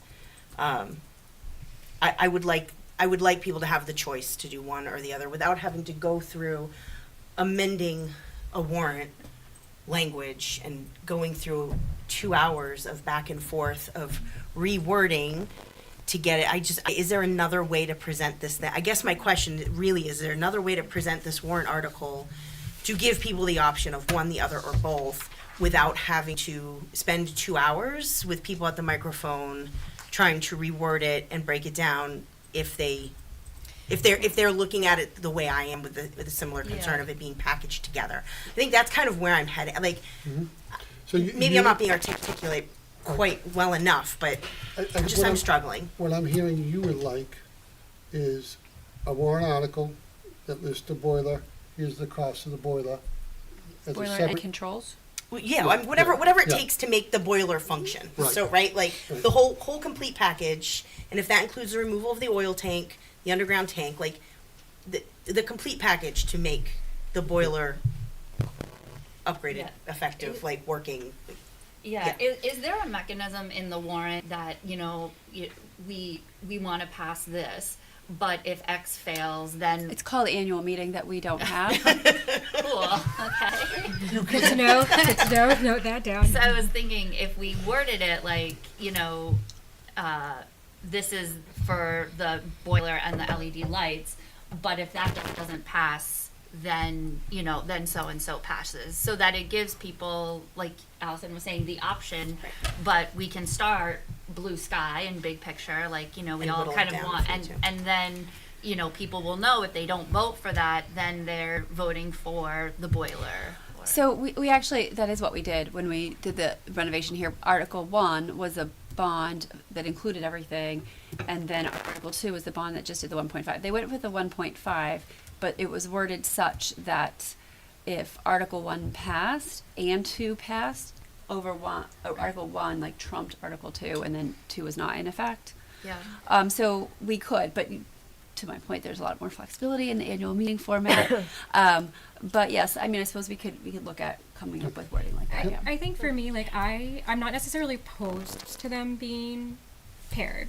I hear the concerns and I think that those are valid. I think what I'm looking for and possibly what other people in the public might be looking for is just like education. So like if we do have to split them, these are going to be the interest rates. If we pair them, this is the interest rate. If we do have like that kind of thing, I think that would be helpful. Very.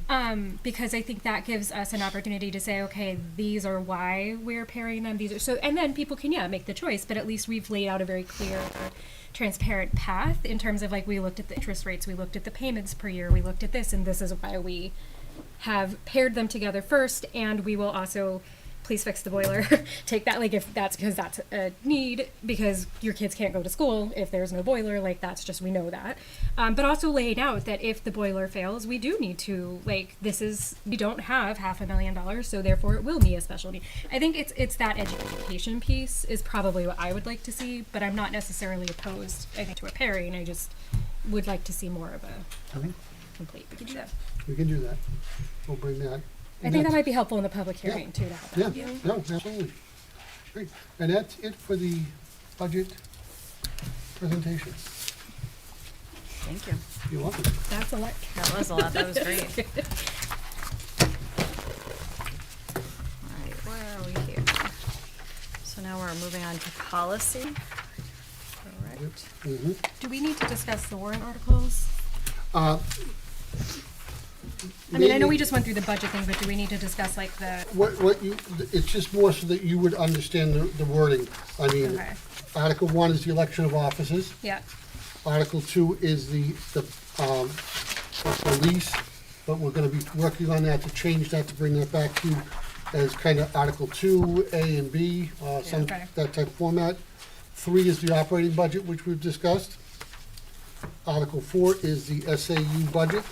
okay, Article 5 is the The maintenance maintenance. trust. okay, And Article 6 is the petition warrant article. okay. Do we need to discuss the ones that the board had possibly, like, about, I know you said that a citizen will be bringing one forward, and that a board member had asked about a warrant article for it. Do we need to talk about that now?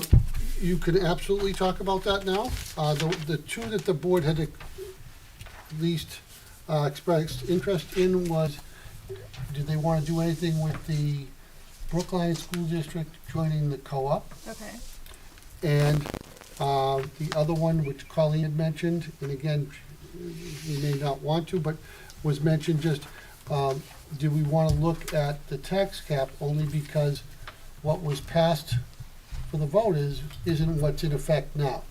Okay. So when do we need to make a decision about those? Like, when do we need to make a decision about whether or not those are articles that we're gonna put forward? as a board? At the Now. public, well, the last opportunity you have is the public hearing. If Okay. you wanted those to be available at the public hearing, you would tell me and I would have legal counsel do the wording. There's Okay. nothing that says because they're at the public hearing that they move forward. Do you have control of any ones of the articles that the board is sponsoring at the public hearing? Okay, The petition warrant article has to go to deliberative session. yes. Right. So if we wanted to support a warrant article, to do a study to understand the benefits or drawbacks of joining the co-op in a K-12 setting, Well, I think What- it'd have to be pre-K to 12 though, well, right? whatever it is, yeah, the full, yes, Yeah, the the full pre-K, spectrum full education, spectrum, okay. whatever that is, then I know there have been, and Andy, correct me if I'm wrong, I know in the past there have been studies done that the board has, I believe, supported, or not, we've had to pay for, I think, about leaving the co-op, right?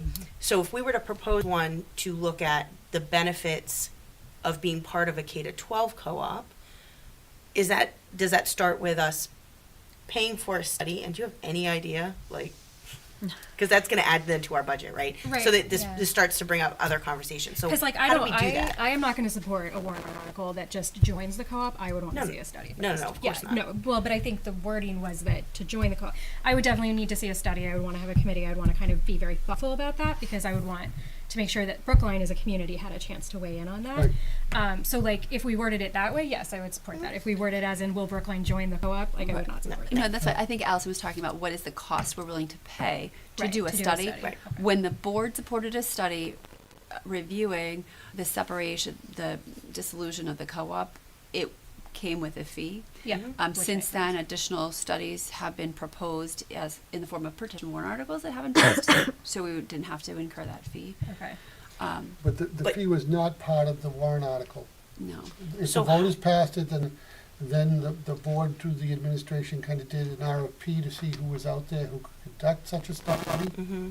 And then got pricing for the study, and that's how we move forward. And then we would pay for that though, right, out of our school budget. So we, as a board, would need to be in agreement that if we were to put forth a warrant article to conduct a study or have an outside entity come in to conduct a study to understand the benefits or not of joining a co-op K-12, and if that passed, then we would need to make room in the budget somewhere to pay for that, correct? Correct, and that would be one of the few times I would recommend that you look at your unreserved fund balance. Is that, and this is So where that's not allocated Okay. whatsoever, and it can only be done after a public hearing, board approval, Yep. and then pay for the study. Would Okay. the board be interested in supporting I mean, this Yeah, I'd be warrant interested article in for a a study? study. I think as long as it's a study and it's not like here with like 6 weeks before deliberative session make a decision. I don't No. think that would go over. I personally, as a voter, would not appreciate that. So I think yes, a study I think would be fine if we were to like. Would you like us to propose a study or work on a study? I think how do we word that? I guess Legal will do that, but Right. I would propose it'd be a year-long study, Okay. and you'd have information at next year's March meeting if you wanted to move forward. Okay. I think that could be. That would, I mean, I would support that. I think it's worth looking into. My only question would be, would we have any support from Hollis in that regard, or the co-op? It doesn't really matter. It's just us joining Yeah. the No, co-op. I mean, so I will, at that- Colleen, I will say this, I've had conversations. I don't know if I'm speaking out of turn, but the school, our partners over in Hollis, or our colleagues over in Hollis, if there's movement here, they would be interested in movement and conversations there. okay, because that's really the only way. So I it makes think sense. somebody's gotta Yeah, I start, agree. somebody's gotta start the conversation, Yeah. is what Yeah. I'm getting at, because I think the study would have to say, okay, is it beneficial if Brookline is K-12 and Hollis is not? If Hollis were to also be K-12, is that beneficial? Yeah. So then, They should Andy, I help kind pay of for pushed that. back a little bit on the warrant article of, or the study, I guess. How does that work? Like, in our study, I would want us to be able to look at, if Hollis were to also join, like, can they jump on board with that, or would they just use our study to help launch their conversation, or like, are we allowed to kind of assess in our study, are we allowed to assess, okay, if just Brookline K-12 was part of the co-op, here's benefits or not? If Hollis were to also like join, like if we were to sponsor, could we sponsor that? Like, is that appropriate? I guess is where I'm Faces kind of- over here are just where like, I'm- oh my where I'm God. heading, like, I think the easiest way to go is you as a board decide what you want to do. Mhm. As an administration, we can convey your thoughts, because Hollis is also going to be looking at their warrants and what they want to propose. And they may not, decide that, wow, that might be something interesting to do as well, to get a study. And that would also trigger a discussion with the co-op to see if the co-op would be willing to potentially down the road accept that. And this does not, just like disillusioned, if you were to leave the co-op, this is not necessarily a quick and easy process. Yeah. I know. So it's not necessarily a bad thing to gather data, because there would be some economy of scale. You know, there would be benefits in one teacher's contract, one parent's contract, because like Dan and Tricia joke a lot, they do a lot of interviewing of paras for the co-op, because once the para hears that they have benefits at the co-op, they go over and take that job. I mean, right? I mean, Charge a consultant fee. Good job, guys. yeah. So I think if you're looking at kind of getting the sense of the community, this is a good warrant article. And again, I'll just use historical perspective. 11 years ago when I started, we would have never even considered this. I think it's always good to consider things, even if they are rejected, because 5 years from now, another 10 years from now, it may be revisited again. Yeah, I think getting the data is absolutely I a think it's worth it. good yeah. step. And then, you know, from there we can ask questions. I guess part of my question though with the data, and maybe this is something that would have to be explored in the study, but is like if we have SB2 and no one else does, well, like I'm not trying to count chickens or anything here, but like is that something that we have to consider? Well, here's what happens. If you were to do this, what you're eventually doing is dissolving Okay, the so that would Brookline dissolve decision, SB2. and you would be Okay. moving into the co-op Okay. and abiding by their rules. Now, somebody could propose SB2 in the co-op. That's It could fine. I pass. just don't want to get sued because we dissolved SB2 without permission or something. No. I just want to No. make sure. No, and again, this is gonna be a long process, and it would be one that Gina will walk through with the attorneys and bring them along for the Merry ride. Christmas, Dana. Yeah, sorry, Gina, not to. And that would be the same with the tax cap, right? 'Cause- So everything that's associated with the With Brookline, Brookline School, School District. Yep. would then be okay. Okay, I know that that's early, but I just wanted. So do we need to make any kind of motion to ask you to No, I put that think warrant article there's- I together, think there's or? been a clear consensus. If you'd like me to research this and get some wording from legal counsel on Great. that for the public hearing for you to consider, just like you'd like me to get wording for the two different bonds, Yep, okay? okay, so that's that one, and then And we then- wanna talk about the tax cap, right? Yeah. Sorry, it's budget season. We've been No, so but we need long. to talk about, no, because it's not that Yeah. much longer. We have one meeting in January. Right. I'll bring coffee to the next one. So Oh, I'm we'll- drinking it, I'm slow sipping my coffee. So the- we bring would cookies. also, if we could explore the tax cap Mhm, warrant article that we had discussed. Okay, I mean, yeah, I would 100% agree with exploring a tax cap article because I am As long as concerned. we're all on the same page. sorry. Yeah, I am very concerned about like future years, especially with contracts coming up and contract negotiations coming up, and it kind of becoming. I mean, hearing that Brookline School District will be the only school district next year that doesn't offer para benefits is concerning to me, because now Dan and Tricia are going to be interviewing for Hollis and the co-op rather than Brookline. So I don't want that trend to so I mean that is something that I feel we're gonna have to consider, and I just feel like having a tax cap apply to everything I think is very handicapping. So I certainly would be in support of us exploring that. Can you, somebody paint this picture a little bit for me, cause I'm not. Just to remember, so, Yeah, I mean, you remind can me probably what do it this better is. than I can. well, when we passed the tax cap, yeah. and I wasn't opposed to it, there was a warrant on the floor, there was discussion at deliberative session, and came up with 8% for the operating budget to operating budget. Okay. Okay? That went to the voters, that passed.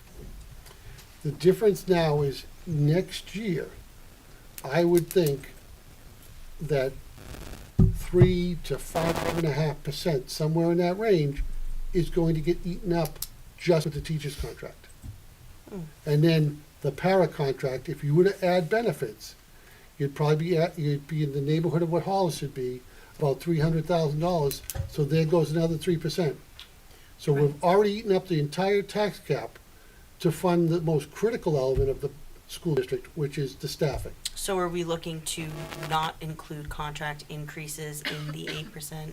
I don't know Or if we what- can, because that's. Well, what I the- guess that's what I'm asking, like, I don't, help me out here as to what You we're. would have to, the article would have to be about repealing the tax cap, or, Got it.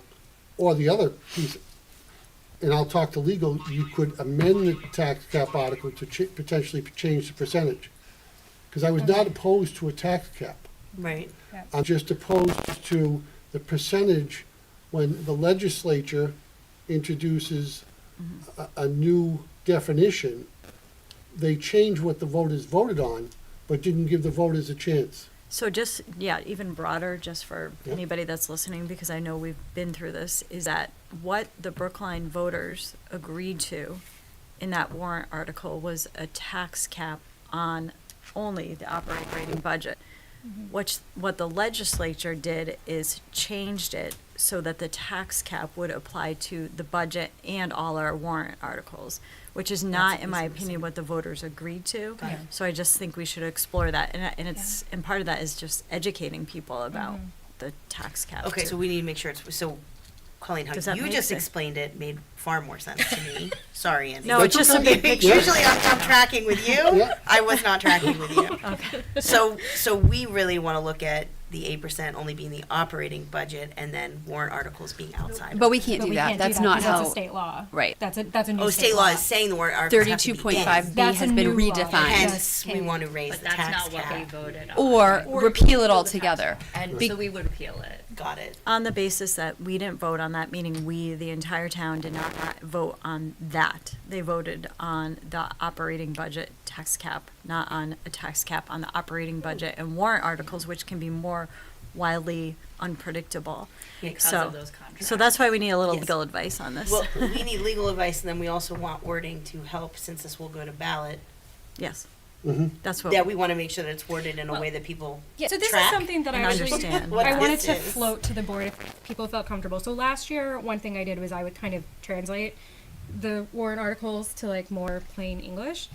Would there be opposition from the other board members if I did so just as informational purposes? No opinions, no we We recommend or do don't that just. at the meeting, I would say. I wouldn't be Okay. opposed, but I'm not sure we So can I do that. Yeah, I just do wanna make sure. create the district Okay. report, and I welcome assistance. I will have an assistant. With I'm that, done but with that's this what I do. semester, I mean, so I you can have the send it to warrant me. article, Yes. and then I essentially take great. content from the budget presentations. Yeah. And this is what this means. This comes from this Yes, funding. I'm happy. I'm happy to assist with that because I think that's one of the biggest things that a lot of voters have mentioned too. Is that it's just like you're sitting here reading this, going, like I'm even just looking at the petition article, going, how is that all one? That's one sentence. It's this log. Like, okay, like I have to like. It's legalese. Yeah, it's legalese, right? So anything that I can do to kind of, because I do think for our community that is an important step, Yep. is that people are looking at this and going, what does this mean? What am I Right, reading? what am I And voting so on? I'm happy to do that in the districts. I just don't want to like set us up for like, this is our opinions. It's not. It's just more like this is what it These is. are the facts. Yeah, and this is what we're voting for, and that's it. Like this is just literally what it means. So, I mean, we can certainly talk about that after budget hearing if you'd like, and we can kind of make a board agreement. I just don't want to do that without agreement from everybody. We're going to do it, and input is welcome, and then we vet it through legal so that we're not Perfect. electioneering Yeah. either. Great. as And then an I es- can just share Yeah. what you do that goes through legal. I will share that. And then Correct. Yep. that is good. Yep. Perfect. And then we vote on all these in January as a At board. the public hearing. Yes, Yep. we'll do the public hearing and get any input that we may receive. And we can, at that point, decide not to put an article forward, to amend it based on what people told us, or leave the warrant alone and put it forward to deliberative session. Which is the 5th. And then I know you had said that you had received word that another petition warrant article will be coming. Does that have to be present at the public hearing or no? No. It Well, does- so our the last day for petition warrant articles is January 7th. Our Okay. public hearing date is January January 8th, 8th. depending on what petition warrant article we get and when we receive it. It is likely that it would need to have its own public hearing, which Okay. would have to be noticed. Okay. And so if it comes in on the 7th, we wouldn't have time to notice notice that it. properly at the 8th. Okay. So we'd have another meeting. Okay, I need to make sure I don't miss anything. January 7th is public hearing, No, No. January 8th is public hearing. is public hearing at here? Here. Here. There was a flow chart somewhere, wasn't there? It's fine, I just wanna make sure. It looks like this. Yes, and it was highlighted. I like. Life has been Oh, yeah. sideways for me. That's okay. Is it at Yes. 6? So 6 PM on the 8th is the public hearing. Are we holding? 6:30, I believe. No, it's 6:30 because I think something at the bottom It said. says 6:30 for all meetings. Yeah. 6:30, okay. So we have that one. Then, are we still having our normal 22nd. Yes. school board on the On the 22nd? 22nd. Yes. As far as That- I know, yes. That has always been decided after the public hearing. After the public hearing, okay. And then the 5th is the deliberative session Correct, and the 5th has typically at been CSDA. the meeting for that month. And it is usually the last meeting for those board members who are not returning. And that's at 6:30? Yes. That's a At CSDA. That's In oh, I June. knew that part, Okay. okay. I'm just adding it to my calendar now because, sorry. So for members of the budget committee, you're welcome to stay, but we're gonna move into policy, so I don't know if they have to stay though. No, you are most welcome. Okay, I didn't think so. I thought he was saying, no, we can't let you leave. Yeah, I'm like, you want to oh. talk about headlights? The only thing I would say is Thank you. to Just like, all set. just adjourn your meeting as you normally would. Okay. So, You got a motion to adjourn? I'll make a motion to Oh, adjourn. I'll second. that's right, All in because Thank you. that'll appear in our minutes, that's all. Oh. Yes. Perfect. Thank All you. right, thank you. Thank you. Thank you, Thank Thank you Bob. very much. Appreciate the If time, Yeah. appreciate the work, everyone, thank you. Yeah, Thank thank you. you. you have questions or anything, you can always email. Thank you. Take care. All right, Wonderful. so we're going to move on to the proposed policy member, and I'll start it by making a motion to approve the recommendations of the Brookline School Board Policy Committee as per the memorandum provided as part of the agenda packet. Do I have a second? I'll second it. Okay, and then we can discuss. Okay, so starting with Lease, JLCC, so we'll present for third and adopt with minor changes. The minor change is simply the removal, based on the conversation in our last meeting, the removal of that last paragraph, criteria for return to school. So, we can't exclude, so we can't really provide a criteria for return. So we've suggested that we remove that. The next is presenting for a second reading and adopt of BEDH, public participation at board meetings. It was a minor tweak that we made for a first read, given that the policy committee sort of takes a recess between now and the reorganization in March. We just figured we didn't want to have things dangling, so we would do second and adopt. The only change last month was that it's 30 minutes for public input. Second reading and adopt with minor changes is EBCB fire and all hazard drills. And so we fixed the hyphenations when needed between all and hazard.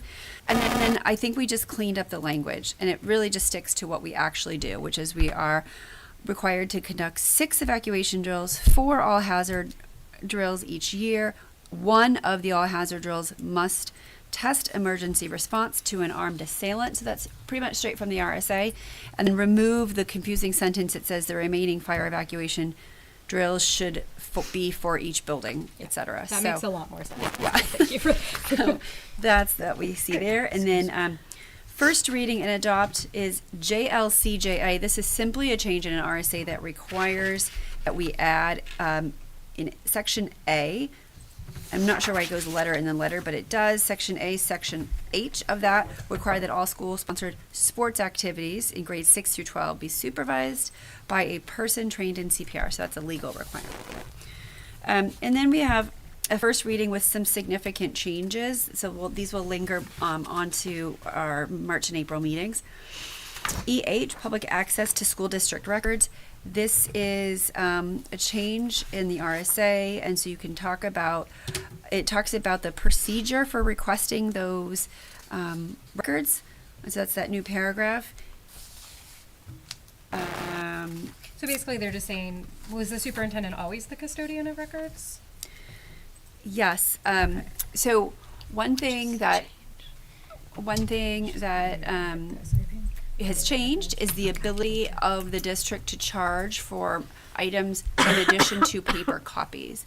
Because what we've seen is some of our right to know requests have been quite extensive, all electronic, but required to have 35,000 emails with redactions taking place. Regardless if they're being sent electronically, that's a lot of work, and so it's not really just the 10 cents per paper copy that is that's consuming. So this requires us to have a procedure relative to records requests, and that's essentially the change there. We're looking at JLF, reporting child abuse or neglect. Significant changes to the policy, which will be great that it will be out there in the community for a few months to digest, because there are significant changes. But at the end of the day, we're all mandated reporters, and that's essentially what it says, and that's not changing. So what are the significant changes that have taken place for people that people might need to digest? For our people, nothing. We're mandated reporters. Okay. This just updates our policy. Okay, so for people in the public who are reading it, is there significant changes that they need to be aware of? It really just clarifies everything. So Okay. when we used to say mandated reporters, and we knew what that meant, but many folks didn't understand fully what that means. So sometimes we can, if a DCYF report is made, we can disclose who's filing it. Sometimes disclosure of who filed it is not allowed, if for safety reason. And sometimes there's an anonymous call. So just explaining all the rules and regulations that we follow. Okay, and that's not for the staff. Like the staff here are all aware of what that They're is. all It's more aware. just like for when you're getting someone who comes in and says, well, X, Y, and Z, and I need to know when you're like, here's the policy Right. that says, okay. Exactly. Okay.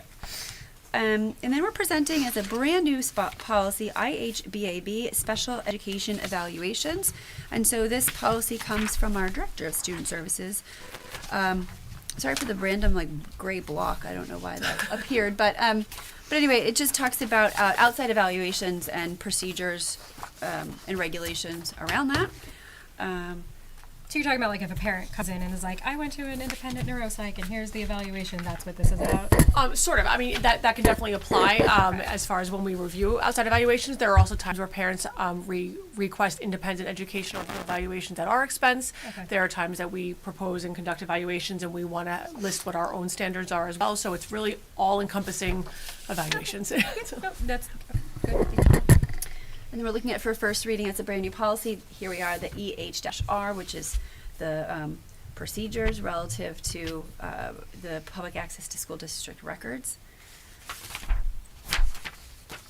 Okay, and then, and so we had procedures before, but now it's required by law that we have a regulation policy sharing those procedures, I guess, in a more public fashion by having it as a board approved policy.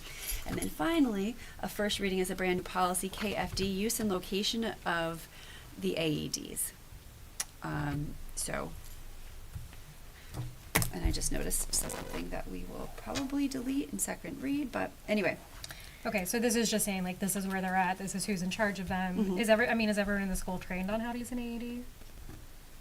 Are all the staff trained? They've gone through CPR training. Okay. They have been. Otherwise, we've identified, we have the AED in the gym. Uh-huh. So I've identified how to use it, and then it goes step by step. Yeah, okay. So kind of relating back to one of the other policies with after-school activities needing to be supervised by a CPR certified, is that a training that the staff receive, or is that something that they opt into? They opt into. Okay. So we don't have athletics. If you were a coach for our district or an assistant coach, we would require it, but we Okay. don't have those in Brookline School Yeah, District. which makes sense. Okay. Yeah. So we're more just saying people who might be supervising a club or something, you're going to either ask them to opt in, or it needs to be somebody who has already opted in. Well, it's also, we have this policy with the AED in the gym. Yeah. And it also lists, so, for instance, if our gym teacher, we have a listing in that policy, I update each year, who is currently CPR trained. Okay. So that there's knowledge Okay. and availability. But we also, for instance, when we rent out the gym for, say, basketball, we let them know that this is where the AED is, this is the policy that, needs to be, followed. So our policies are then being applied to outside groups? Just so they're aware of Where? what, Okay. you know, the safety precautions that should be taken. Okay, okay, thank you. And I'm just putting it out there that in March at our reorganization meeting, that's when everyone gets to run to be first to be part of the policy committee. It's a really fun group. You're really selling that right now. Also, do we need to talk about capital improvement projects? Did we skip Oh, can we those? vote on this before? you- Yes, sorry, let's Yeah. vote on it, sorry, I'm distracted. That's okay. Probably All need right, that. so all in favor? Thank you. You're welcome.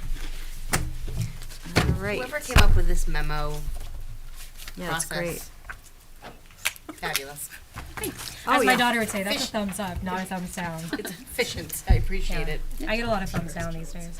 So thank you, Thumbs down, Johanna, though. for noticing that I Yeah, skipped sorry, 2 no, and I was 3. just like, wait till you I talk. kind of assumed we had gone through that whole section, but capital improvement project. Do I need to make a motion to adjust the agenda, or did I just No. adjusted it on my own? It just Okay. happens. You're in Yeah. charge, you can do whatever you Oh, want. oh yeah. Okay, It's on the great. agenda. You're just out of Alright. order. I'd like some pizza. Do you want a cookie? Yeah, no, okay, thank you. That helps. So we'll move on to the number 2, because we did the budget, but capital improvement project 5-year plan. Yeah, and I would say we did number 3 as well, because Did that we? was about The warrants, the yeah. warrants, and we'll take care of that. Okay. What you have is in the packet, it was asked to put in again, the 5-year improvement plan, which encompasses our goals from 26 through 2030. In terms of where they're slotted, that's just where they have been slotted based on our facilities planning tool. It doesn't mean they can't be moved or adjusted. And the other thing that happens is when we go through year to year, sometimes things are adjusted because maybe they haven't deteriorated as quickly as we would hope, you know? So like, I'll give you 2 examples right away. In 2025, which would be, or 26, we already updated the ADA access to the portables with new ramps last year because those came about. The soccer field is in this year's budget, but the estimate was far exceeded what the reality was, because the reality was we were able to use a different train of thought on how to access the field, and that worked out very well. The control upgrades will be in the delayed, and then the phone system is in the budget. So this is a constant piece that goes back and forth. I think it was done for the town CIP plan, and now the building moratorium has been lifted. So this is something we'll work closely with the town, and Colleen and Tracy have been putting time in on a regular basis to attend those pieces. You'll also see it happens to have the co-ops pieces as well. That is just more because it's going to the Brookline CIP. So rather than create 2 different things, we just added those. But this gets done every July by Kelly and Lance with input from school administrators. Yes, I just would like to say that these lists of projects are really, really important for us to have a full and complete list of what we might think we would need to do for capital improvement over the next 5 years, because this is how legally our town would be able to assess impact fees. So when those, new homes are built, or, we have population growth, we can assess those impact fees. So I like to think of this more as like our wish list. And I think to Andy's point, not saying that just because something is listed in, 2026 or 2027 or the other years that's exactly when it has to be done. But it just has to be in here. I think the other thing that Colleen and I had talked about with Michelle Dakota, our town planner, and the planning board was, how do we look holistically at what we're proposing and what we would like to do? are there other ways to handle growth?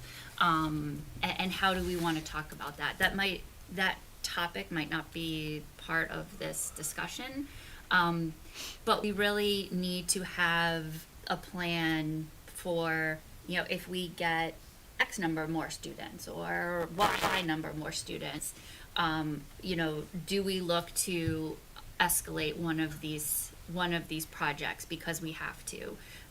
It's really about planning for the future with a certain unknown aspect of how much growth we're going to see.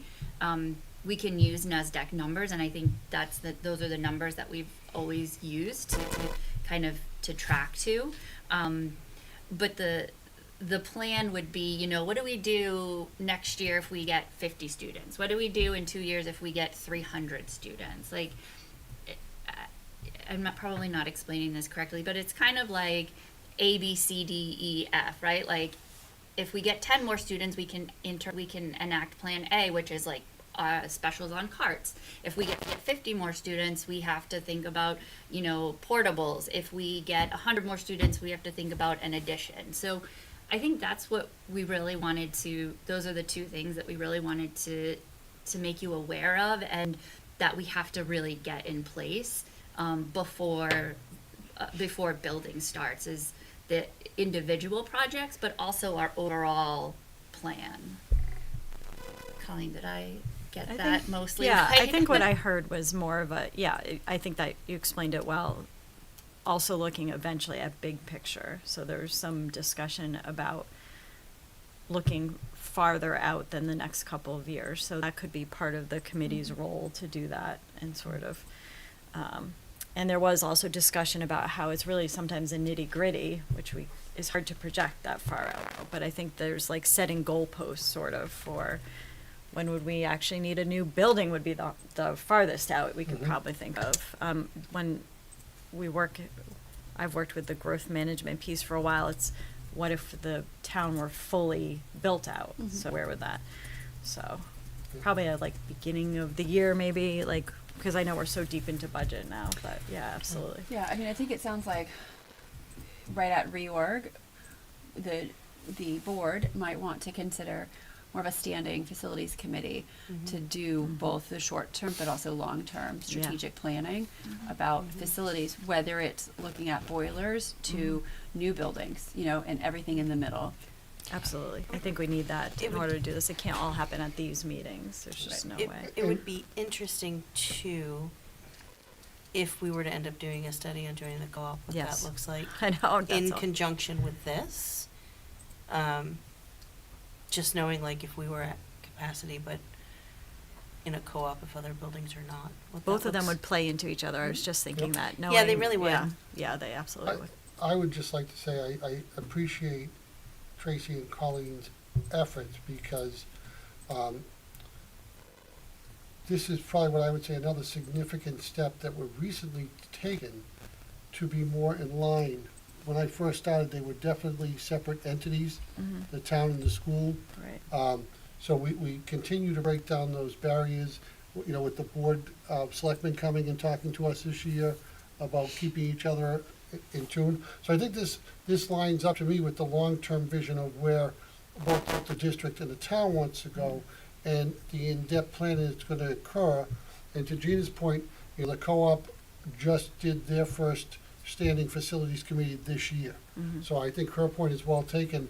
In March, if we did that, then we could go out and solicit townspeople who may be able to offer their area of expertise and help us along, because not all of us are the construction people.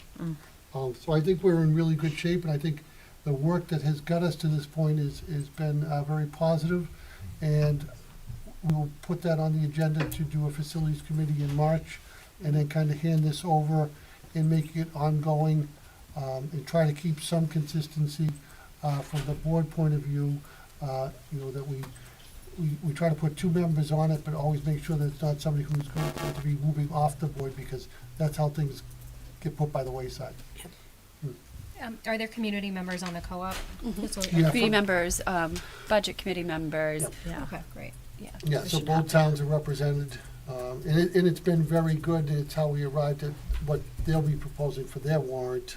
And it, again, they each bring a different background, but together, it's a very solid group. I mean, I think that definitely sounds like a good idea, especially when we're presenting at meetings, because where it's not just the school board saying, Yeah, it's exactly. Right. a wide variety of community members and, you know, coming in and saying, no, I've looked at this and this is actually what, so I think that's actually very valuable. All right, do we need a non-public? We do not. Oh, not, okay. I'll make a motion to adjourn. I'll second. All in favor? Thank you all. Thank you, Have a- everybody. Thank you. Have a wonderful holiday. Yes, Enjoy. Happy holidays. It's coming so